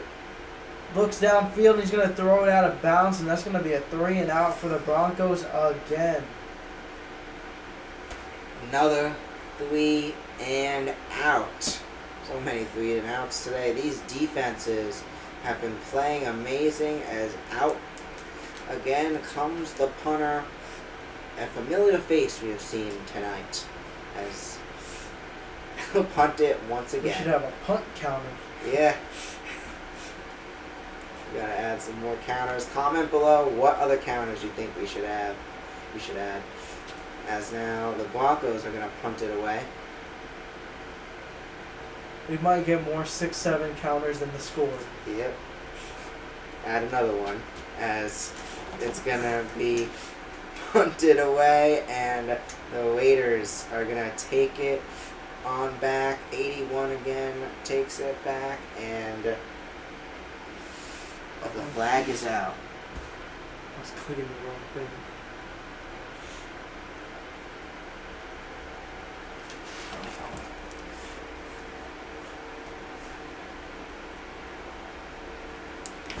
So, see what the flag is, and yeah, that number 10 now equaling the Broncos score for tonight. And yeah, what did they call here? It was 81 to receive the kickoff return of Batchman, and yeah, he takes that. But we head to a commercial break, and as we head to a commercial break, yeah, let's talk about what do you think the most excitingest game of all time was? In terms of like the game or like leading up to? Like just the game all, like most entertaining game to watch. I kind of liked. I mean, obviously the Rams and Chiefs game a few years ago, where it was like 50-something or 50-something. Yes. That was a great game. But another one that comes to mind was the Cowboys Lions a few years ago. Oh yeah. Which one? The ones where the Lions flew them out? No, the one where the one where they won off the arguable bad call about the guy Yeah. being eligible. I don't know. That was a good game. Our game was on my birthday. I remember it was a good game. Yeah, that game was pretty good. Yeah. That's pretty exciting. Yeah, also C.D. Lamb had that great play there, but yeah, I gotta agree with you on the Rams-Chiefs game. That was a special game. That was just a one-time thing that I don't think we'll see again. But also another game, of course, that Saints-Giants game back in 2013. Oh, I want to add a The game. shootout. Yeah, okay, what game? The Minneapolis Miracle game. Why do you have to say that? Yeah, I grew up rooting for the Saints as well because I was a big Drew Brees fan, so that play was like the first big play that haunted me. After, of course, the Phillies, then the Phillies special, but Minneapolis Miracle honestly haunted me more. That was just rough. It's now even more weird that Diggs is on the Patriots, but yeah, you be honest, though, you gotta give him credit. That was a great game. That was a special play, but yeah, that's a game that sticks out for sure. Great God, man. the Jets are so bad that they put Brees Hall as the cover of the game. He's having a horrible season as well. Man, the Jets just gave everyone away. Yeah, Quentin Williams, Sauce Gardner. Well, they kept Garrett Wilson. They should have traded away Garrett Wilson, so now he has to suffer on the Jets. Yeah. But yeah. Geno Smith back in the game. But they are backed up, and they have to drive the length of the field, and this offense hasn't done anything, so this is probably going to be another useless drive. But Geno Smith looks downfield and is going to be caught by Trey Tucker. What a play. That's what the Raiders need to do. If they keep doing that, they may win this game, as Smith able to find Tucker there. Finds Tucker, who is open all the way to the right and gets a big play. Again, yeah, Smith was back out to throw, back towards the end zone, and able to find Tucker there. What a play there. Opened to get the first down. As that was a huge play by the Raiders. Smith drops back. Gonna dump it off to Genty. Genty with the reception. He's gonna pick up a gain about 4 yards there on second. That's gonna bring up second down and about 6 yards maybe. Yeah, what a run there by Genty. As that gains him 6 yards, but still not a ton there, as that does bring second down. Ashton Genty tonight, 14 rushes for 44 yards. He does have the touchdown, however. Only points the Raiders have scored tonight. So yeah, but the Raiders back out there. They're still back in their own territory, as Smith goes back up. Is going to find Metcalf. Not Metcalf. Lockett there. Oh, And Smith is down. Tyler Lockett. Yeah, Metcalf, of course, was his former teammate in Seattle.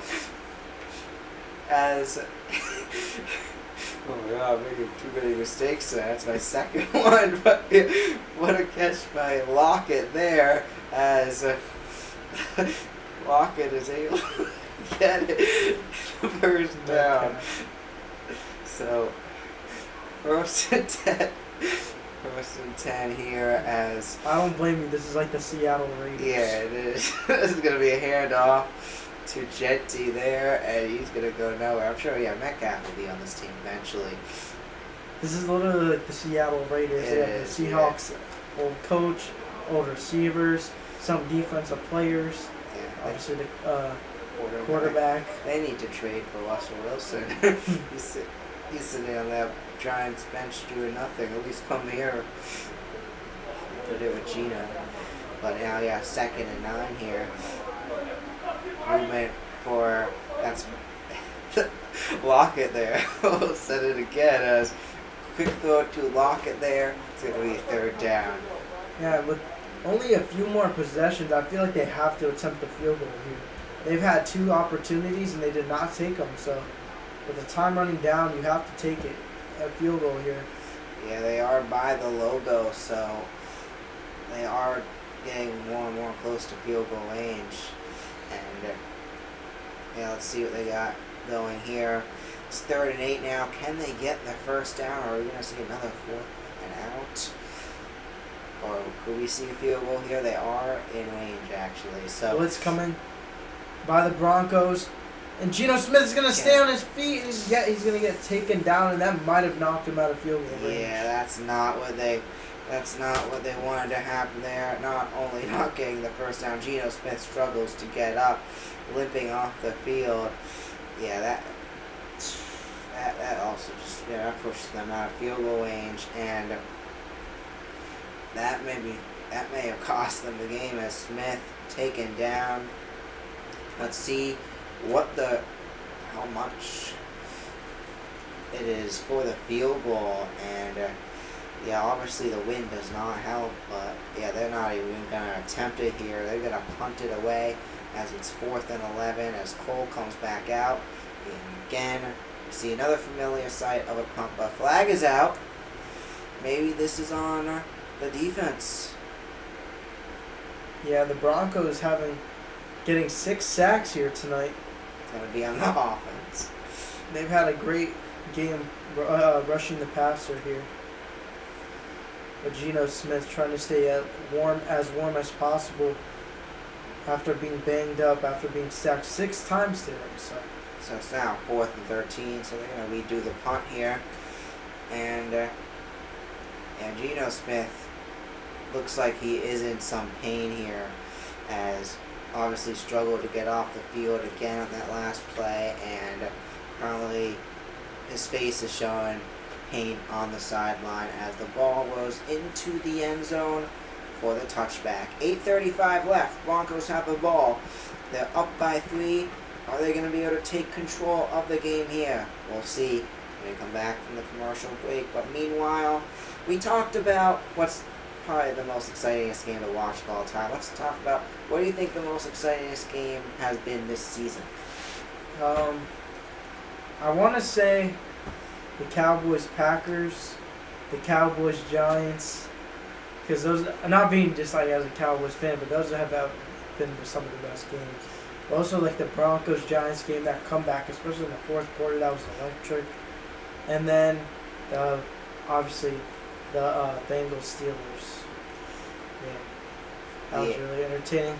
And one more, the Jets and the Bengals. Oh yeah, for sure. That was a great game. And then of course the Bears and the Bengals from last week.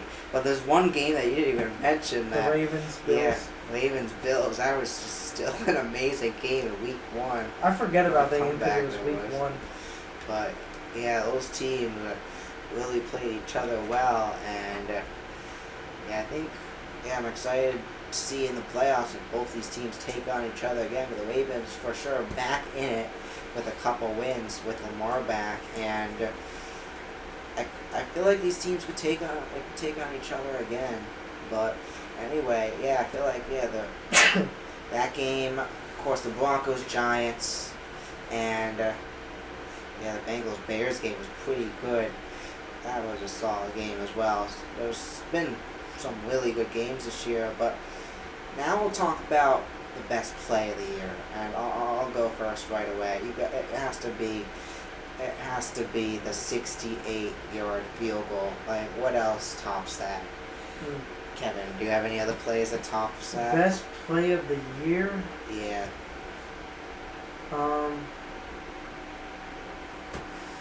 Probably,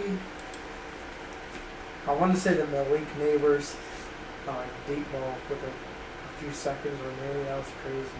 Oh yeah, that was pretty good too. The best play of the year, it might be that Colston Loveland touchdown last week. Oh yeah, that was pretty good too. That was like a game-winning touchdown. Yeah, there's been some great plays. It's hard to think of everything on the spot, but yeah. It's been great, but I feel at the end of the day, that field goal, just, it's a record. Like, it tops it. But yeah, Cam Little's field goal, yeah, what a play. But now Bo Nix back out is going to find, that's going to be number 1 of Evan Ingram there, as he'll be down, making it a second down. The former Jaguar able to get the reception there. And Giants. Oh yeah. Tight end, the rookie he was drafted there. Yep. I remember he used to be called like Butterfingers or something. Yeah. He used to drop everything. I totally forgot he was on the Giants, but yeah, it's gonna be 2nd and 5 now. 8 minutes to go in this one. It's a 10-7 game. We've got a very defensive battle here as they're gonna pressure Harvey there, not allowing him to go anywhere. We got another 3rd down here as Geno Smith, they put the medical